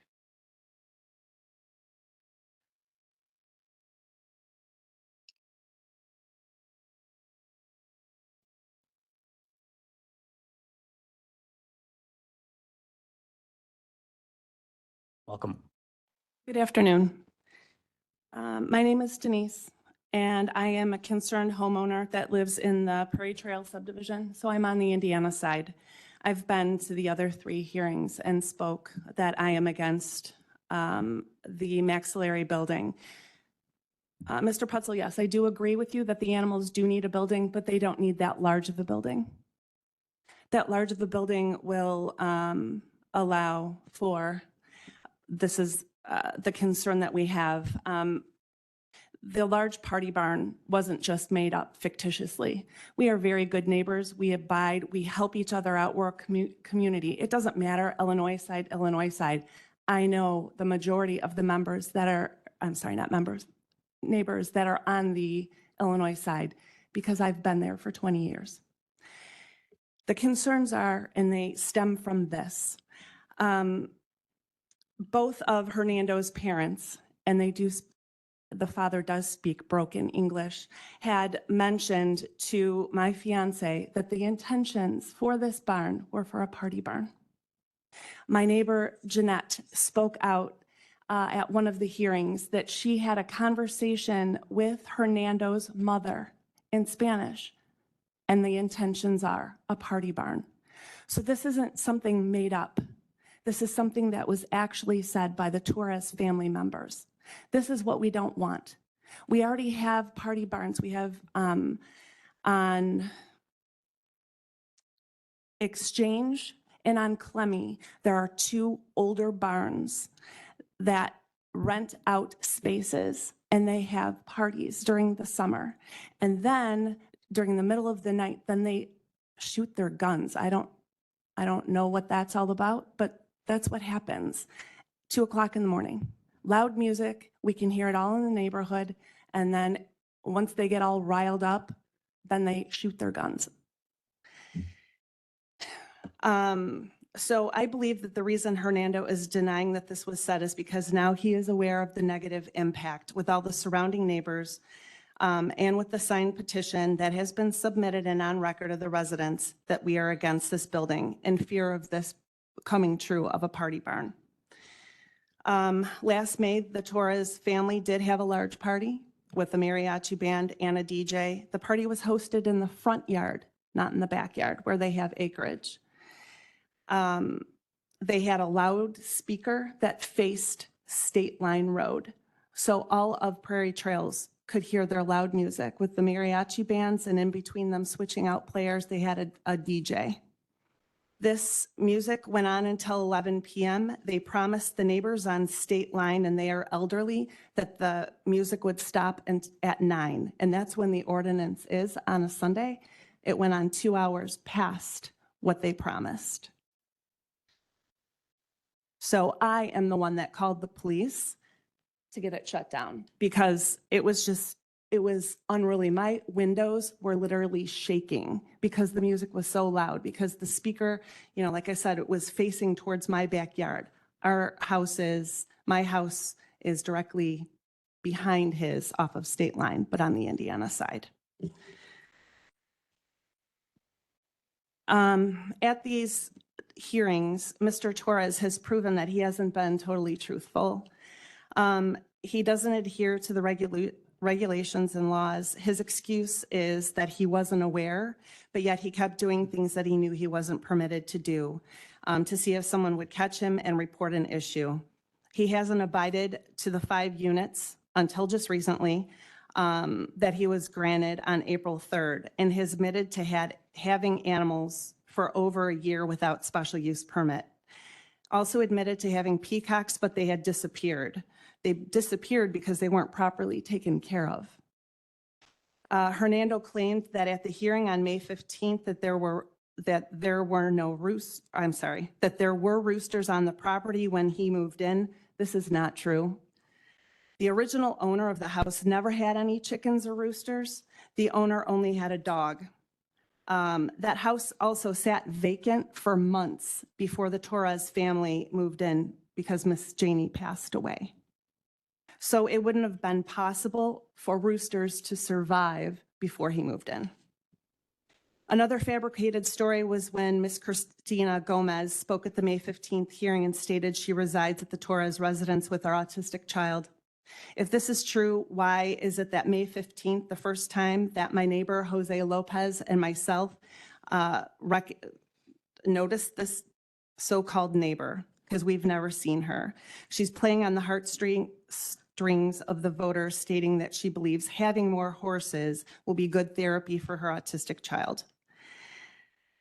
At the other hearings, Hernando never mentioned anything as such of a relative with disabilities just to justify having 13 horses. He just said the reason for animals was because he likes them. He currently does own 2 ponies. real quick, I want to be respectful, and I know you have a lot to say on this. I just want to make sure that obviously there's bad blood here, right? Are you just trying to stop anything they want to do at this point because they've been bad neighbors? And what I'm getting at there is, are you cutting off your nose to spite your face? I don't know if that's how it goes, but would a barn help some of these things? So this, I have one more little thing I wanted to say because I'm just trying to prove that they're not being totally truthful at these hearings. And let me just finish and then I will answer your question, sir. Hernando spoke at the last hearing that he sells the manure to the local farmer. He may do that now, but it's because it was mentioned through all of these court hearings that they were burning manure at the edge of his neighbor, Jose Lopez's property. Now that he has found out that it's illegal to do so, he's going to cover his tracks. My point with all of these things that I mentioned, the fabrications since of these hearings have started in April. Why would anybody believe their true intentions for this large barn be true? If approved, it will be a negative impact to the neighborhood. That's why I'm asking to deny the request of a huge maxillary building. Yes, I do agree with you that these animals are not kept properly as they stand now. They should have a building, but not that large of a building. That's just going to open up something bigger where they're going to have room to have these bands, parties. But they've already had, he claims it was just an anniversary party. That's it not true. sounds like They it had a was last party May. just But they right before. It doesn't sound like they need a barn to have parties is what I'm. Well, they had a But if they had party a barn, it in would be May in the and they opened up their garage and had a party the weekend before Memorial Day. There's nothing wrong with having parties. No, There no, are- there's not. Would As it- would long a as they're barn being help respectful. If the party was in the barn, Right. would that actually help your cause? No, sir, because like I said, there are two barns located less than a mile from us. One is on Exchange Street and the other one is on Clemmy. And we can hear the party goers, we can hear the music, the loud mariachi music, and we can hear the gunshots during this party. And this happens all summer long. This is from another neighbor? Yes, they, like I said, there's two different barns that host these events. Yeah. I mean, we have to take him somewhat at his word that this is not a party barn, but I believe that they would have parties in there when they entertain. And Right. I honestly think I would personally prefer it in a barn rather than without a barn. And now they have makeshift shade for their animals. But why does it have to be that big? You know, they said 1,800 square feet. Okay, that's good for the five animals that he's allowed. Correct? I hear what you're saying. Mm-hmm. Any other questions? Thank you for being here. I Thank you, appreciate it. sir.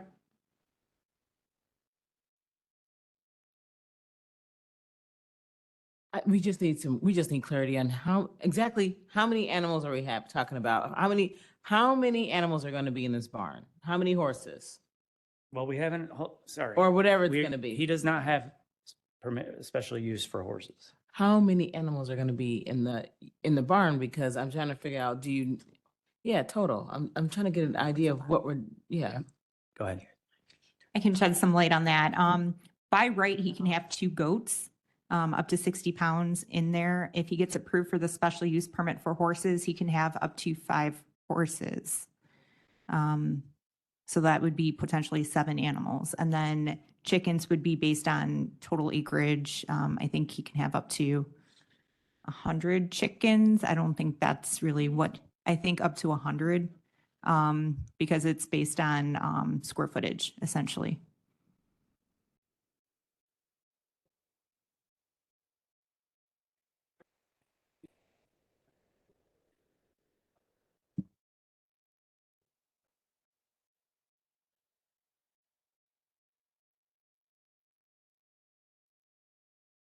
We're going to have to use, please use microphones for Yeah. another, and So sorry. he wants 5 horses is what he's asking for, 5 horses? If he gets approved for the special use, it comes down to animal units per acre. So full-size horses, he can have 1 horse per acre, being 5.7 acres. He can have up to 5 horses by right.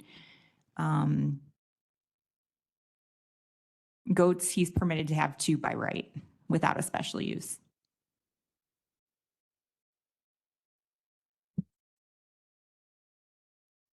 Quiet on this end. Yeah, right. Okay, I believe the next speaker here is All right. ready. Yes. My name is Richard Cervantes. I live in the neighborhood. I'm here to ask you not to overturn the decision on zoning case ZC 25-002. I understand you want to give them the barn, okay, but if they have the party still, the overflow from parking comes into the neighborhood. There's kids riding bikes, people walking dogs. It will affect the neighborhood. You know, you can hear the other parties going on, but they're far away, not far away, but I mean, they're, how would you put it? You can still hear it in the distance. You know, on the weekend, they kind of don't affect us because they're not parking in our neighborhood. And I'm just here to support my neighborhood to ask you not to allow this. Thank you very much for your time. Thank you.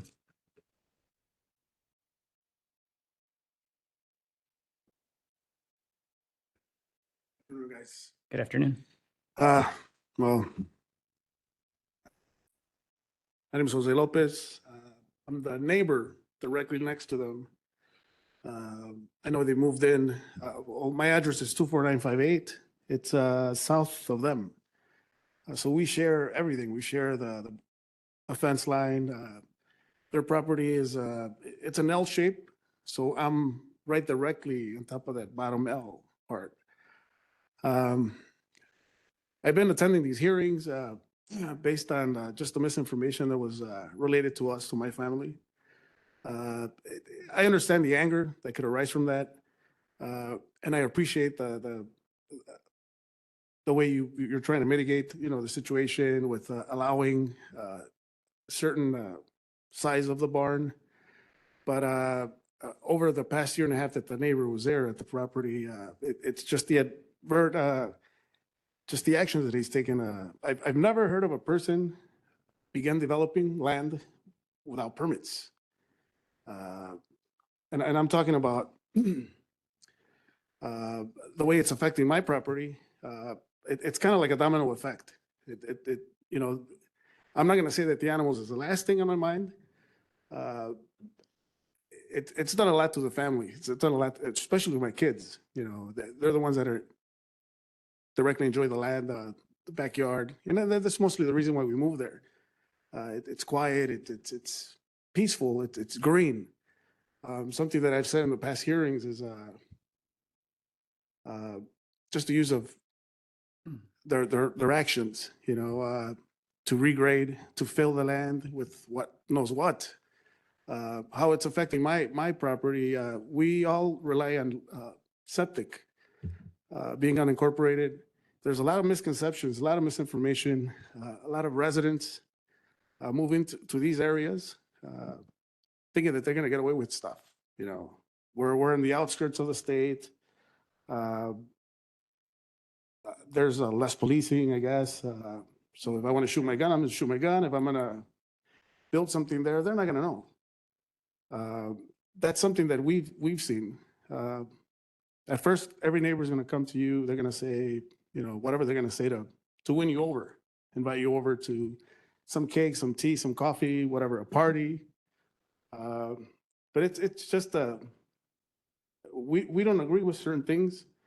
I don't want to just jump into a lot of your time just to, you know, explain myself, my family situation, but we do have sick people in the family. That's really not anything to justify or use as a leverage. But it's just the way it's affecting my family now. And I could just imagine, you know, how it's affecting the neighbors that I'm just meeting because of this, you know. Unfortunately, well, I have to respect my family's decision, object. There is a building already, there's a structure already in place. If I were a person, I mean, the hardship doesn't exist anymore. He said it himself, he got rid of some of the animals. There is a structure that is being used to store commercial equipment. I don't know. It's really not up to me. I'm not here to attack the neighbor. I wish it could have gone a different way with them. But they haven't made an intent to correct or apologize, even apologize. It's more or less, my neighbor's not home. He's not gonna find out. Cut his tree. It's just a little domino effect. Again, you're going to hear there's a lot of neighbors that are coming forward. A lot of neighbors are just neutral. They don't want any problems. The community is composed of elderly. They don't have the time. They're not going to make the time to come here. But once they found out, they wanted to see what the neighbor at me, what Jose is trying to do or what he thinks. So I'm just, just opening up to that. I want you guys to make sure also that the township was aware of that. This whole party burn thing is really not something new. There's been issues with other places that throw like clandestine, parties and they masquerade them as, businesses but this is something that was mentioned to my wife. And she's sitting here with us. Anything else, it's just that, nothing has been done. Every time we come up to this podium, it's a different tactic, I'm gonna say, just to try to correlate with what they're trying to do. But as far as my family, the Lopez family, we're against it. Well, that's not. So, thank you, guys. Okay, thank you. Hmm? Thank you. Oh, you have a question for him? Hold on one second. I believe the last time you came to a meeting, I asked you, did you ever talk to your neighbor about his, and you didn't answer. I'm asking today for a yes or no. Did you ever, yes or no? Yes or no? Did you What is ever the speak? question? Did you ever talk to your neighbor? Did you ever talk to your neighbor and say, hey, some of these things that you're doing, we don't like them and you need to correct them? Did you ever say, yeah? Did you ever talk to them? I think I said yes. No, but- you did but not. You wanted a yes or no answer, and it's the same thing. It's kind of unfair. Because you Nobody- didn't talk to them? But nobody should. If you know- didn't, you didn't. That's No, fine. no, no. The thing Yeah. is, that I don't want to make it seem like there's an issue that where communication's not there. It was there up until you tell your neighbor, you know what, I'm not with that. It's really not what he's trying to do, is where he's doing it and how we got to the point where he's going to do it. There, So if this is, hang on a second. This is clearly a communication issue. I know you're not understanding whatever. I'm not the judge or jury, whatever. I'm just trying to get to a point where we understand what's actually going on here. Cause it sounds like there's a lot of bad blood between the neighbors. And we're trying to fix it somehow. We think that part of the problem is that, there was no place to house all of this chaos, this menagerie that he's created. And so if he had a place to put all of this, then maybe it would be a bit better. The side story about how there's going to be a party barn versus not a party barn, the reality of it is technically it's his property. He can have a party on his property. he could do whatever. he And wants. it's gonna be loud. You can call the sheriff out and tell him to cut it down or whatever. But so whether or not he has a party in the barn or in the front yard, I'm with my colleague here who says, if you're gonna have a party, I would rather have it in a barn than in the front yard. That's a bit much. Okay. So I'm just asking, you didn't really talk to him about these things? Everything was brought up. I'm saying, no, you did not talk to him about these I'm things. his neighbor. We have to talk about everything. So you didn't talk to him about this issue, these issues, the burning of the feces, the animals, the part, you never talked? Yes. You It have was talked brought to him up. about it. It was brought up. Oh, okay. It was brought up. And just to. It was brought up, what was that? Yeah, what is brought up? It was brought up to him. If I cut down your tree, am I not gonna ask you, how long has this tree been there? I mean, I'm not saying, you're gonna find out your tree is cut. Okay, thank you. Thank you. I You see what I'm appreciate saying? you. It's really- Yeah, no, I see what you're saying. Thank you very much. An unfair thing. No, it is what it is. I get it. It's fine. Thank you. Thank you. Thank you for being here. I hope I answered your question. Mr. Torres, I'd like to invite you back to I have just a couple questions about the barn. Sorry, listen, we're not, I wish that like I could say, we're gonna allow you this, but we're gonna stop in every 2 weeks and check on you. And it just doesn't work that way. Like, Yeah. I hope that you've learned through this experience. Oh, you yeah, know, for sure. You can't just go rogue on things and you gotta be neighborly. I hope that's what you're trying to do here. Questions about the barn. Why are you looking to build a 40? Tell me how big the barn that you're hoping It's to build. exactly 64 by 50. And like I said, 3,200. yeah, I have 2 goats and right now 40 chickens. So I was planning on making the stalls pretty big. Well, first of all, I've been having horses since I was 12 years old. I'm 25. I've always been having horses. I've been boarding lots of places. I've seen lots of ranches and I kind of feel this is the barn I need for 5 horses or the 4 horses, whatever it comes down to, the unit. What else do you want to put in your barn? Well, just hay. Stalls, hay. Those stalls, hay, tack room, and a little spot to work them because it's a long winter. Like, Is there any running water in there or, well, once I do the barn, I'll just put water. I don't plan on bringing light a or bar, bathroom, bar? No. It's for me. It's at one point I had up to 4 horses boarding. So I mean, I've always had horses. I've always had horses. I know about horses. I'm not no expert. I'm not no veterinarian, but I'm not where I started. Do you ever shoot guns on your property late at night? Nobody in the family has guns, nor me personally. I don't like guns. Nor we allow people to come with guns. That meaning friends, my godfather's family, whatever the case is. And nobody's allowed on the property unless we're not there. When you had the party in May, Yes. the anniversary celebration, where was it? Did you rent a tent or where was it? No, I have a tent. I have a tent. I put up the tent and I put it in the front yard. The reason why I did it in the front yard, my neighbors, they do remember it rained that day a lot in the morning. And my neighbor's septic tank water comes and fills up my backyard bad, like all of it. And that's not right. And I added gravel. I did my research and I put gravel for me to be able to walk on it, not to block. His water still comes over here on the rock. And you did ask him if he had any problems. He said something about the chicken coop. I have messages where his mom thanks my mom for giving her free eggs.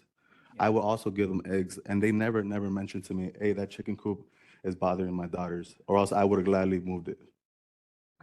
And I have those messages here with me. No, Yeah. I unfortunately, Yeah. we can't decide who's, Oh, no, yeah. what's yeah. going on here. Obviously, you're not all getting along. No, I mean, It's I up have to no- us to I decide have if no you should have a problem. 3,200 square foot barn or not. No, That's yeah, really- I have no problem with nobody. I'm willing to work with them. Yeah. Nothing's been brought out to me. Thank you. Any other questions for applicant or any other comments we want to make? Okay, thank you. I think we're prepared to vote on this. Go ahead. Yeah. Good. Yeah. Who is Marguerite? When we were here last, there were a lot of people came, we got a lot of letters, object. Since then, have you got anything in support of Ms. Torres?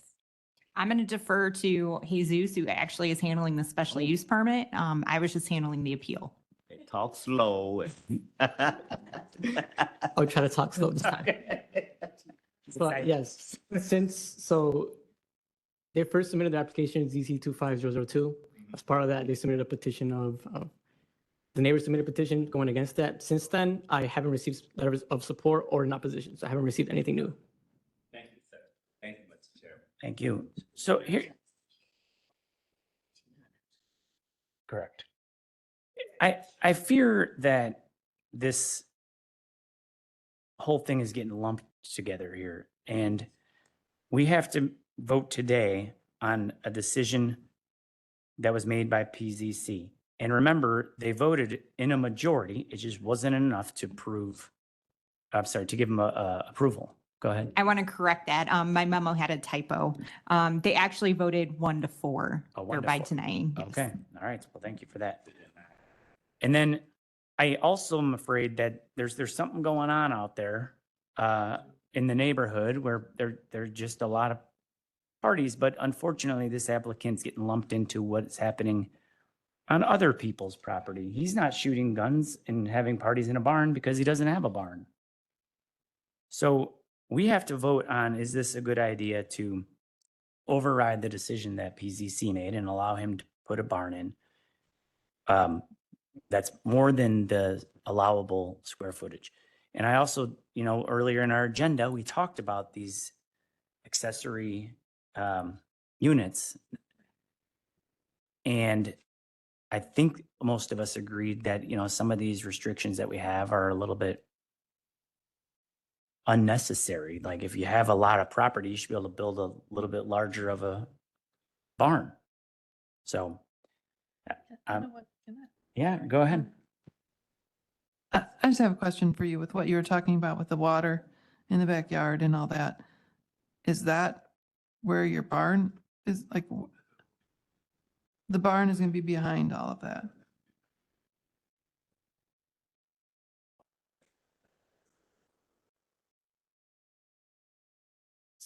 So now I'm going to look at you and say 50 feet away from all fences, what size barn can fit 50 feet away from all fences?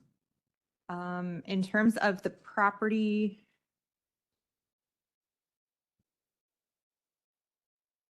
He's got a lot. Sorry. it's going to be in the back part of the property where it gets actually wider. He has about 197, so just shy of 200 feet. He could put a 200-foot by some odd feet barn to meet setbacks. But again, he's subject to the limitations of accessory building area. Which we all just agreed probably it should be increased. Yes. Yeah. Anyway, I think it's time to vote. So, Chairman, yeah, go ahead. Sorry, I didn't see could it. I ask Matt, if we vote yes, overturn the decision of the zoning board, then does that automatically give Mr. Troy some permission? Okay. I got you. Go, thank you. All right, super majority. Thank you. We could move it there. Go ahead. I'd like to make one statement before we vote, please. Yeah. He's apparently, you've really ticked your neighbors off. You gotta fix this. And neighbors, you gotta be open to fixing it. He's doing wrong things. Do right things. Okay, please call the roll. Thank you. Frankie Pretzel, Yes. Herbert Brooks, Yeah. John Bullock,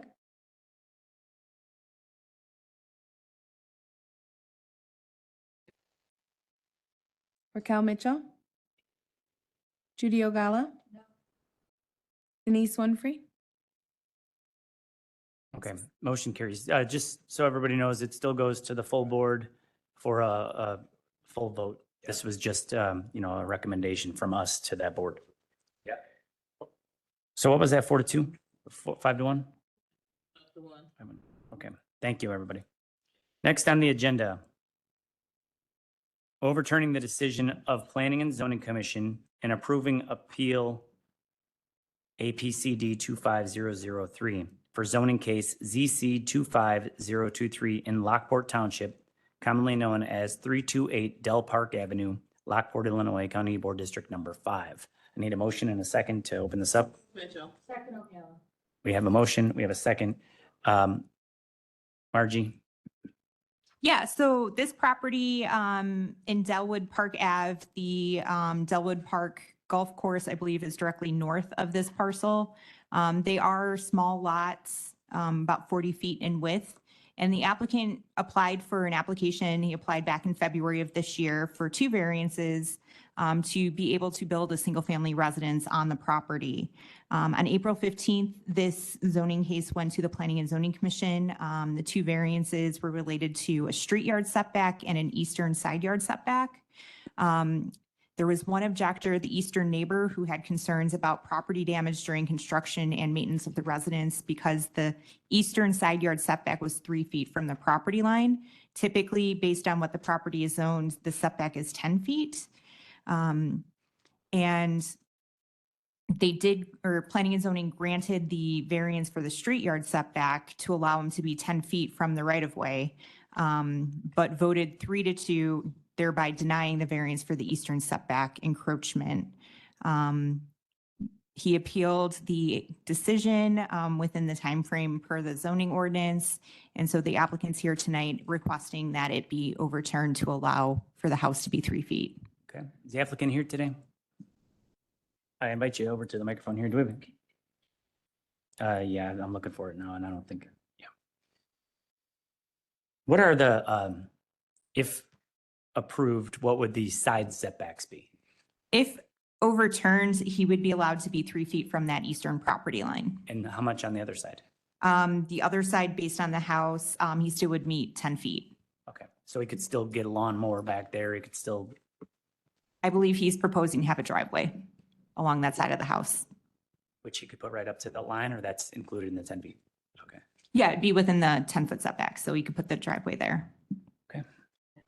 Member Winfrey? And the complaint from the neighbor is that he's just too close. That was the issue. Yeah, he's a little concerned just being 3 feet. Rogala? Can we get a picture of the lot, please? Because it's not in our packet. Thank you.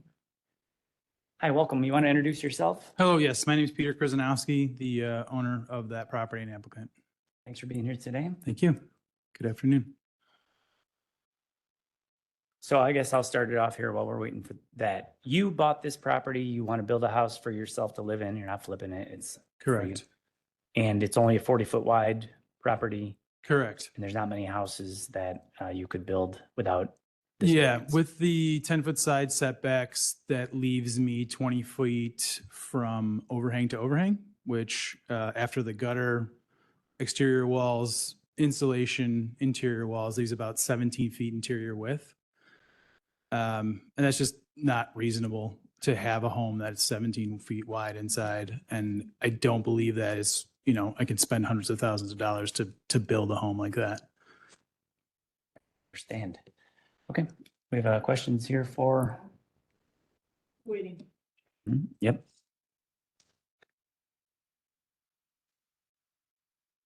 Do you know the neighbor that would be only 3 feet to the lot line from your structure? Yes, I have met him. How far is their house from the lot line? Their house is 9 feet, so it's actually, or 9.14, which is, the reason I know that is because that's on the survey that I had done, which is also encroaching on the side setback. So his main concern, and he came in to this room when we had that hearing and kind of threw several concerns at the wall to kind of feel, to see what would stick. He talked about the driveway. I shouldn't build a driveway because there's an alley, and he knew that the alley's unimproved. There's trees growing in it. There's bushes growing in it. He talked about shingles flying off the roof of a brand new house and damaging his property. He talked about water usage, or the water runoff, which has been through the NRI report, the National Resources Inventory report, it's been shown that that's not an issue. The last thing he talked about was his concern of the foundation machinery disturbing his septic and well systems.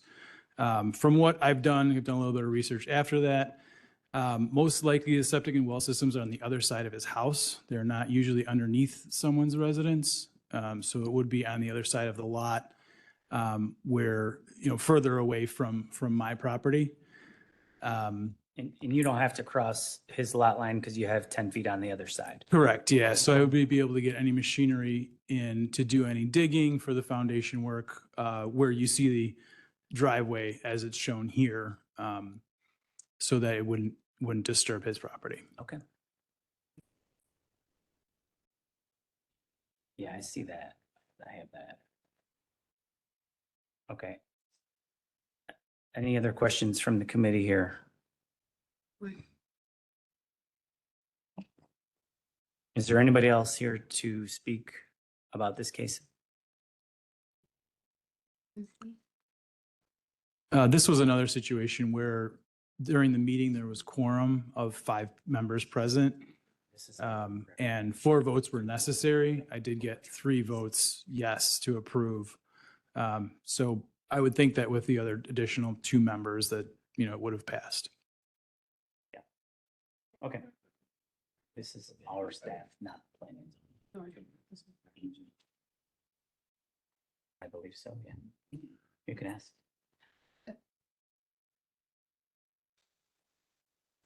In the documents that we have attached to the letter, there was staff recommendations. Are those original or are those?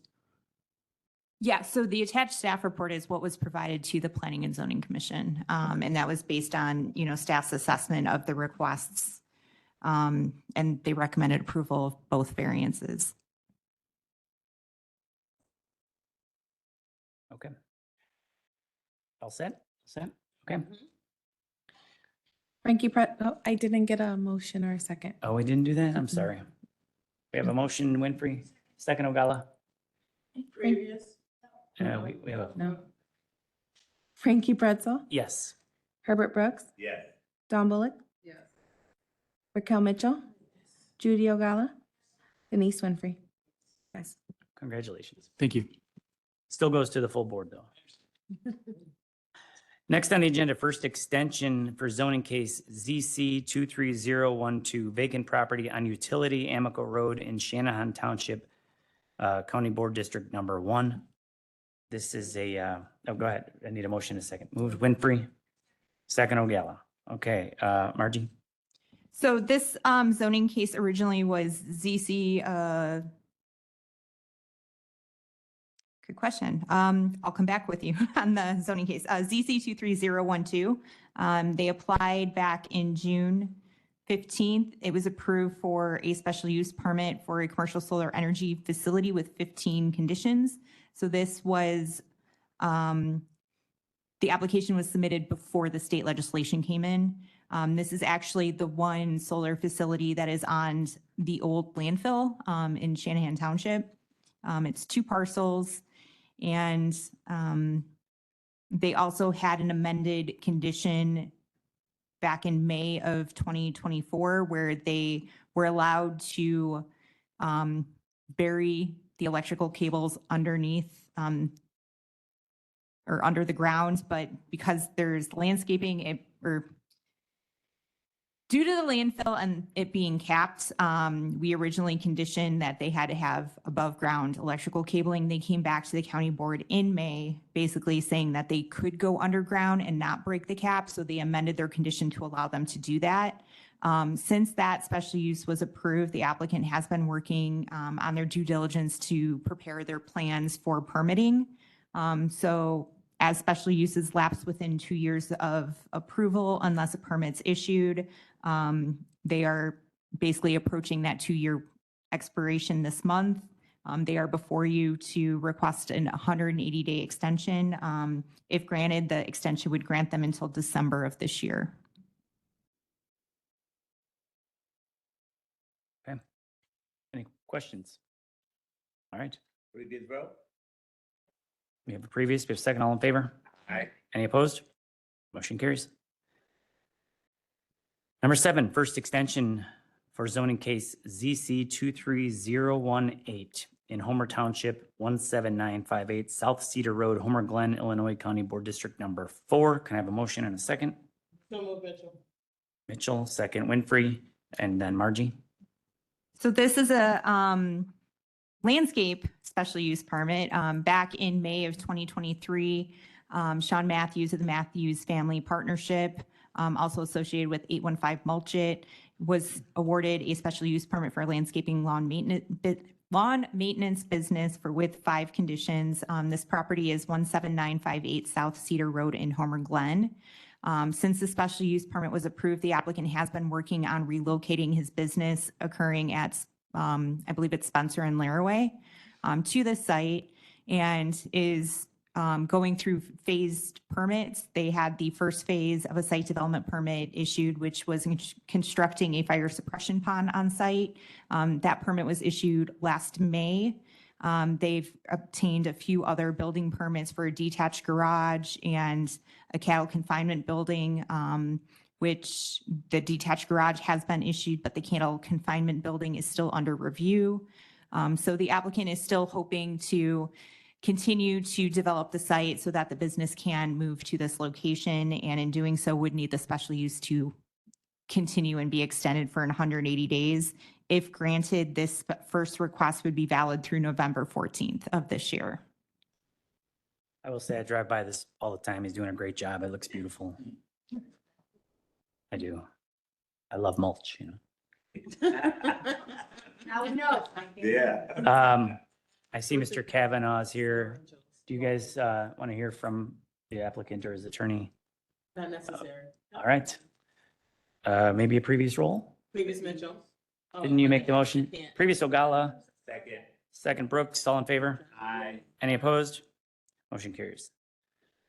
Next on the agenda, first extension for zoning case ZC 23006. Special use permit for a commercial solar energy facility with 6 conditions, commonly known as the northwest corner of West Munns Road and South Cottage Grove Avenue in Crete, County Board District Number 3. I need a motion and a second. Moved Winfrey, second Brooks. Margie? So this is another solar facility. This also was submitted application-wise before the state legislation, so it's actually under a previous zoning ordinance. But on August 17th of 2023, the county board granted a special use permit for the commercial solar energy facility with 6 conditions. They also were granted a special use permit for battery energy storage, but they are not pursuing that. So that will lapse upon August 17th of this year. The applicant is continuing to work on their further site due diligence to submit their building permit for the solar energy facility. And they submitted the extension request, allowing them time for that special use to continue forward. If granted, the special use for the solar would be valid through February 17th of next year. Okay. Any questions? Is the applicant here today? Marguerite, I have a question.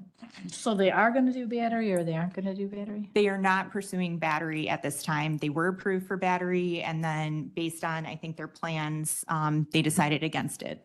So this is only for just the solar, no Correct. battery? Thank you. Questions for staff? Hi, welcome. Hello, my name is Bob Mack. I am the civil engineer representing the developer for this project. As Marguerite mentioned, we submitted last, I think in 2023, and received the special use permit in August of 23. And since then, we've been working with ComEd to get the interconnection worked out. ComEd initially was requiring the developer to upgrade the distribution line for 6 miles, which was an excessive request. And so as a result of that, the developer was able to work out a solution called the Durham solution, where they can actually curtail the energy on demand, and ComEd was accepting of that. So that was allowed the project to go forward. So as Marguerite said, we're proceeding with development plans.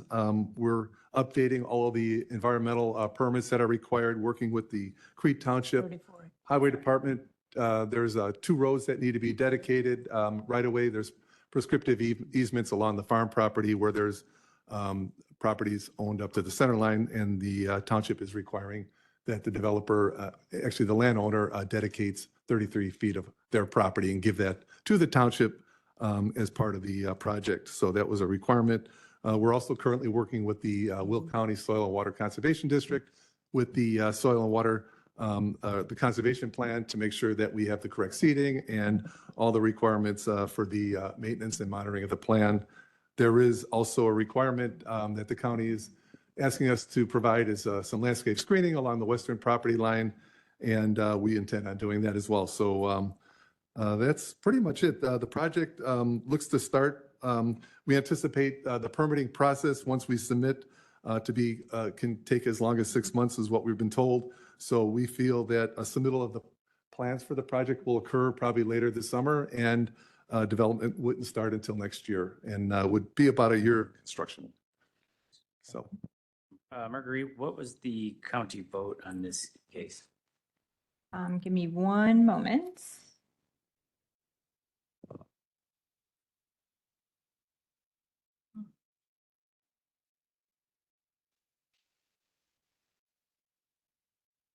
Oh, they're two different votes.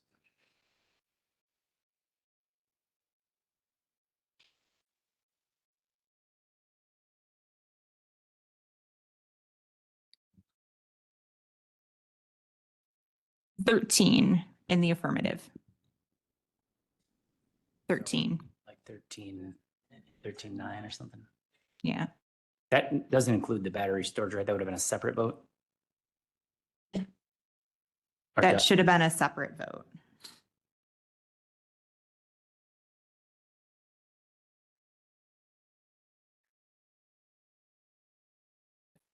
Okay, go ahead, Member Ogala. I just wanted to get some background here. So I know at the time, I don't know if that's for sure or not. What type of fencing were we going to be using with this? Do you remember? I think a regular chain link fence. I don't think this one has a solid fence requirement on it. Just a regular chain link fence. And what was the landscaping requirements? So along the western boundary of this site, I believe it required landscaping in terms of shrubs and evergreen trees. And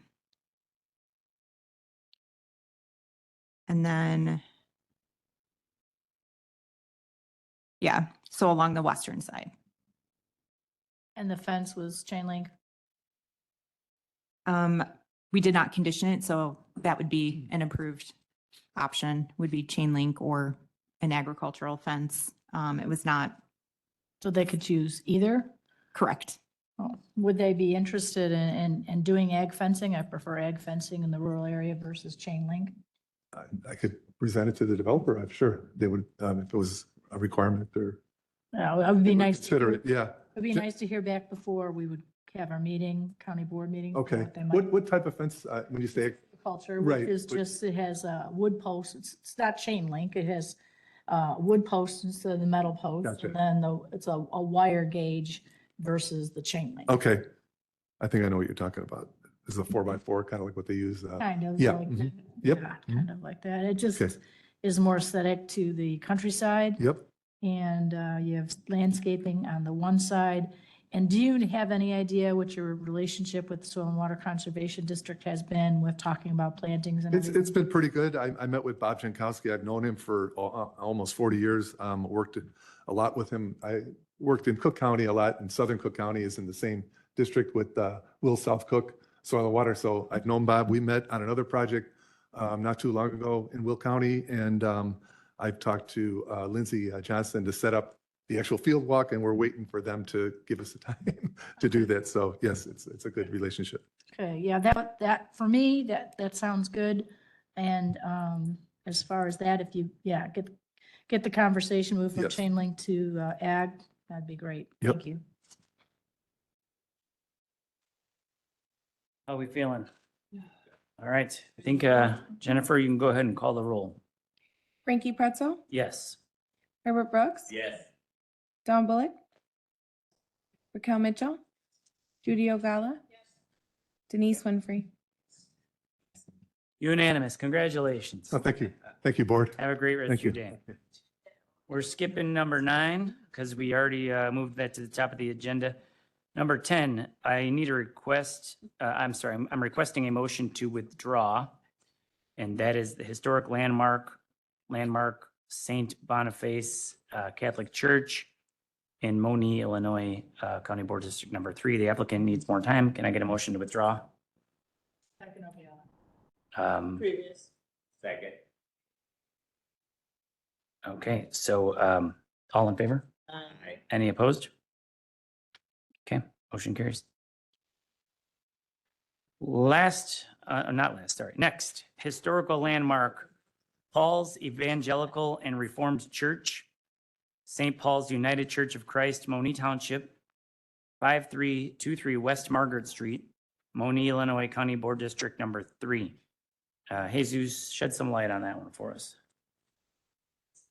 Sure. As you mentioned, this is a historical landmark application for St. Paul United Church of Christ. The church has existed on the property since 1915, making the church about 110 years old. The church is located right next to St. Paul Cemetery, which, if you guys are familiar with the area, that's already a Will County landmark. Staff presented a staff report to the Will County Historic Preservation Committee yesterday night. The committee invited comments from the public, but there were no comments or objections made from the public.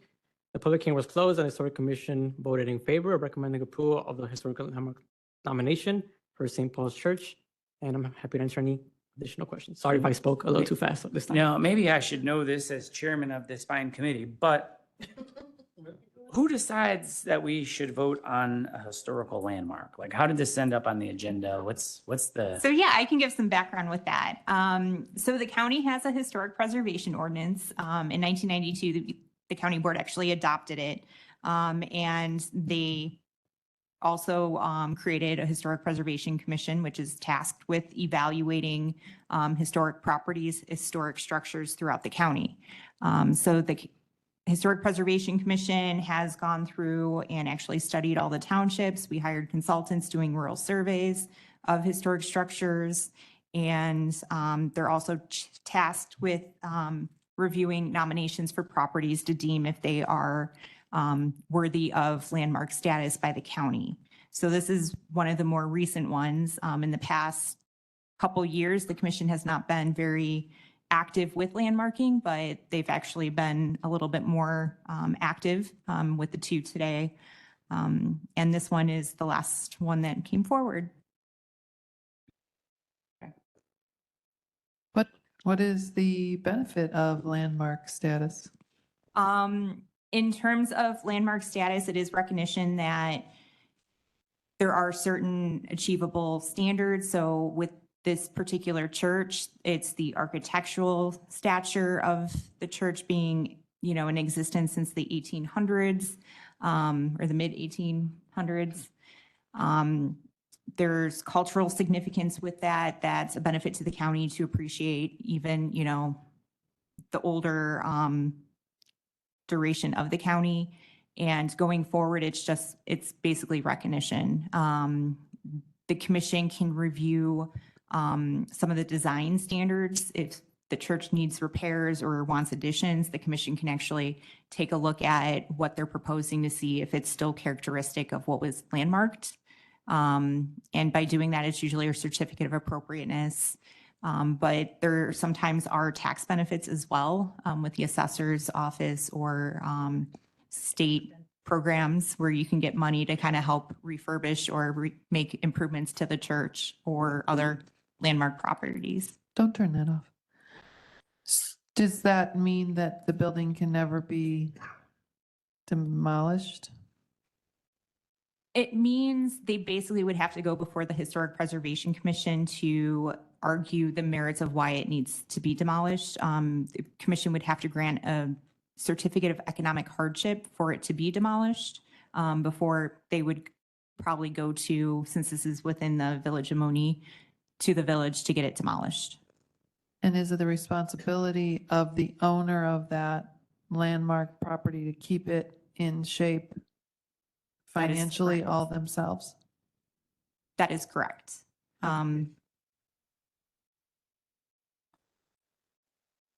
Frankie, if I could just comment. So my address is Moni. I don't actually live in town, but I've been to this church many times. It's a beautiful old church. It's sort of like very cozy because it's rounded at the front and the whole thing goes like that. It's gorgeous. They keep it in great shape. Very committed group of worshipers there, do great jobs maintaining it. And then I think it's great that they would receive this status. Okay. It's helpful. I think we're prepared to vote on this one.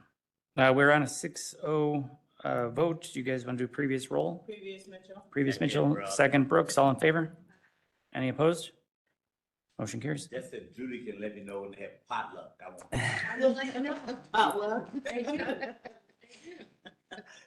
know they. All right. Margie / Brian, do you want to give us a solar status report? So I can report on, I did have a conversation with ComEd in the interim. It was actually very informative. So back on May 21st, I met with Lisa Apparati, which is the External Affairs Manager at ComEd, and she also had Katie Davey and Ilyas Mohideen of ComEd, who are also different departments within ComEd, but related to solar projects. So Mr. Mohideen is with the interconnection team. So he is basically the guy who will work with the developers going through the agreement process. And so he broke that down and explained the whole process as ComEd looks at it. So there's a 5-step process that developers have to go through with ComEd to get to that interconnection agreement. And the process can take about 180 days to go through all those steps. There's application fees with each step, contract agreements that are applicable through the different steps of the process as well. And those steps are the initial application that they're interested. They have to do a feasibility study, and through the feasibility study, they have to get the approvals to continue through that study. After that, the next step is a system impact study. And again, there's contracts to agree that they're willing to continue on through the process and pay the fees. And then there's a facility study. So the facility study is when they're actually on site on the property looking at the existing infrastructure and all of that. And then if all is working smoothly, then they would go into the interconnection agreement and levy up on what improvements are needed to ComEd infrastructure in the area. And they come through with the agreements of what's needed to basically tie into the grid at that point. The final agreement would include, the final fees to be paid and an executed agreement to be signed by both parties. That is something we like to see at the time of special use permitting process, but we also have understood that it could take some time, so we would want to see evidence of filing. So as long as they're through some part of that process working with ComEd, we would accept that as meeting the working with the electric provider. One thing to note too, because a lot of the recent conversations have been regarding the on-site power lines and utility connections. The county has required in our ordinance that they must be placed underground unless otherwise expressly approved as part of the special use permit. And what we've typically have been conditioning is that the solar special use permits have the condition that says on-site power lines and utility connections would be allowed above ground if required by electrical utility providers. That was something since we started, handling the special use permits requests before the board, we allowed it to allow ComEd for their riser poles and the applicant developer to basically mirror that. What ComEd educated us was that they don't require above ground interconnection points or parallel systems to what ComEd proposes. They just see it from the developers in their application submittals that they basically parallel what ComEd proposes. ComEd usually will require a minimum of 4 riser poles. So it's a guy pole, there's an interconnection pole, a meter, and a disconnect that they put in as the utility. It's usually coming from their existing lines and going to the subject site at the point where they're going to tie in with the applicant or developer. They have 2 types of distribution lines within the county. They have a 12 kV and a 34 kV line in the county. ComEd stated they could go underground if they were, encouraged to do so for only the 12 kV lines. It's economically impractical and infeasible for them to do it for the 34 kV, just due to the amount of specialized equipment that they don't have. They would have to get things like that. But I do want to point out that zoning ordinance does exempt from ComEd from meeting counties' zoning regulations. We consider they're public utilities, so they don't have to follow our zoning regulations. But ComEd stated whatever the developer does, they work with them.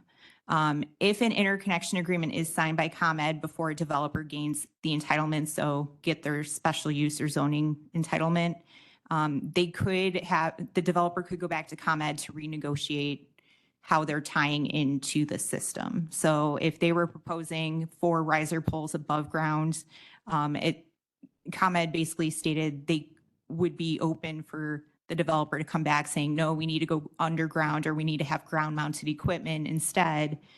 Can we, renegotiate how this is going to work? The only thing is if there's changes, there's costs. So the developer would have to either change their plans to meet the county's requirements, or, if ComEd had additional fees, they'd have to pay it at that point. Okay. So I'm a little bit confused, of course, and I'd love all that information to be given to us. But so we can request that they do go underground versus have more than, some of them have come up here and yelled at me and told me they have to go above ground because ComEd says, so that was just an outright lie, as I expected it might be. So we could require that they put as much underground as possible. That way, the landscape of the countryside does not get trashed by all these poles up in the air in the middle of a agricultural area. Yeah. So, right now, as the ordinance states, they have to be underground. We just have been very standardized, requiring conditions that basically say on-site power lines, utility connections could be allowed above ground if required by the utility provider. It sounds like we might have to modify that going forward to actually correctly reflect what ComEd told us. But at the same time, it could be the developers coming before you to argue that that condition be added as opposed to staff putting it forward automatically. Right, and I think that I would like to see us have them put it underground as much as they possibly can. That makes the most sense. We didn't know this before until they started yelling at us, and I asked you to look for it, because it's like, come on now. Because Manhattan had one where they required them to go underground. That's when I first said, wow, if Manhattan's saying they can do it, but they want it underground, what about everybody else? So then one particular friend lady of mine here yelled at us about all kinds of stuff, so she was getting me aggravated. But okay, excellent. I love to hear what, well, she did. She sat up here and yelled at us. You know who I'm talking about. I don't need to be yelled at by anybody. We can argue, I guess, but don't yell at me. That's great, Margie. I appreciate that. I think we'd like to look at changing whatever we need to do so we can put it where we want them underground as much as possible. Yeah, I know think it can't happen today, but. Well, going forward, it's already in the ordinance, so I don't think we need a text change to require it underground. It's just, it sounds like the county board has more discretion on that particular condition. Than we thought. Exactly. And I guess from a staff's perspective would be, how would you want us to pursue going forward regarding that condition? Would you want us to put that, like how we continually do it, and you guys can elect to remove it? Or do we leave it off and let the applicants argue for that condition to be added? Well, I prefer everything be underground. I want them to do it. I want it. Right. Yeah, that's what Dawn is shaking. Everybody wants that. Everybody wants that. So whatever Except we for have the to do. applicants. Except the applicants, because it costs more money. I don't care about how much. Yeah, thank you so much. Okay. Is that it for solar staff? Clarify. You said, when you were talking about underground, you said for the 12 kV lines, those can be buried, but the 34 kVs cannot.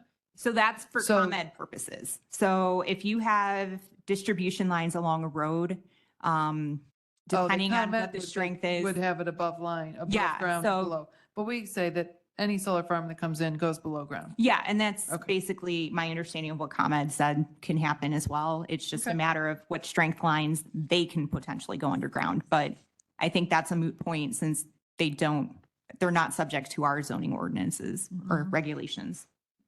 Okay. Anything else? All right. Next, update to the land resource management plan. Colin. We had 2 applicants for, I shouldn't say applicants, two submittals for qualifications. We had sent out a request for qualifications. We received two submittals, one from Antero Group and the other from Tesca Associates. And we had the interviews, and by a narrow margin, it was Tesca Associates that was the preferred consultant. And we're currently going through the negotiation phase of the contract. All right, good news. Want to take us right into a discussion of temporary use permit process?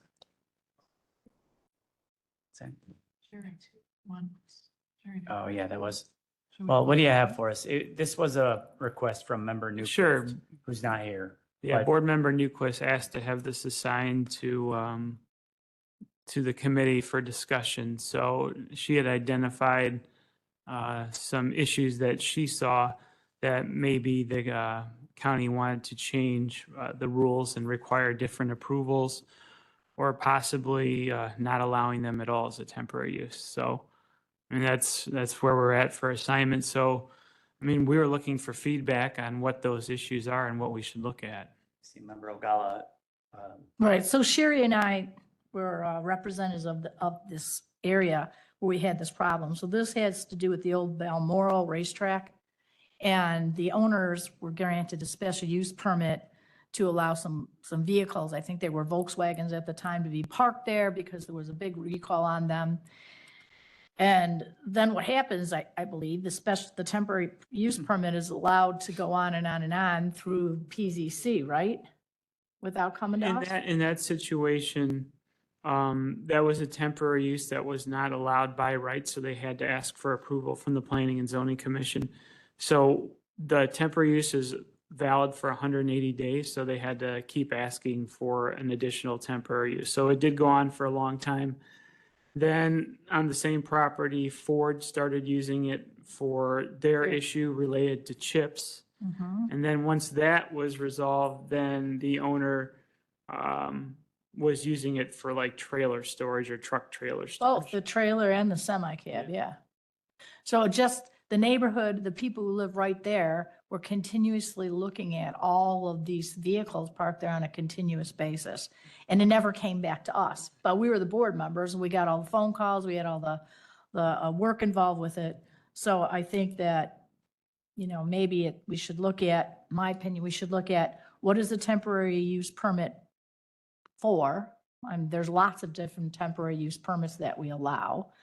And then if it exceeds a repetition of a second time or something like that. So maybe tell us what the different temporary use permits could all be. I imagine there's a million of them. I don't know. And then how long, are they? Sometimes it is just a temporary use permit and it's a one time and it's not a problem. But this repetitive one was a big problem for us in Eastern Will County. So if you can give us that kind of stuff, what are temporary use permits for, like a list of them, then how long do they go? Okay. And do they repeat 180 days? Is it, you get 180 days to begin with. When I ask for it to continue, do I get another 180? You could do, if that's what you asked for, you have to submit another application and go through the entire notification process and come back before the Plan Commission. And in that case, if they want to give 180 days, then they do. See, maybe we look at limiting what a second time is. You know what I mean? Like, I don't know. So- I don't think a year is a temporary use permit. All right, so here's my question, comment. So do we have to give a temporary permit on a 180-day basis, or can we do a temporary permit on the basis that you think that you need? So for a recall, we know good and doggone well it's going to be more than 180 days. It would have been better if the owner of that property said, we're doing a recall thing. It's going to be 18 months, say for instance, whatever it's going to be. Can we have this for this amount of time? And then at the end of that time, if they're still doing the recall or whatever, then they come back to the board. Can we do something like that? Is that possible?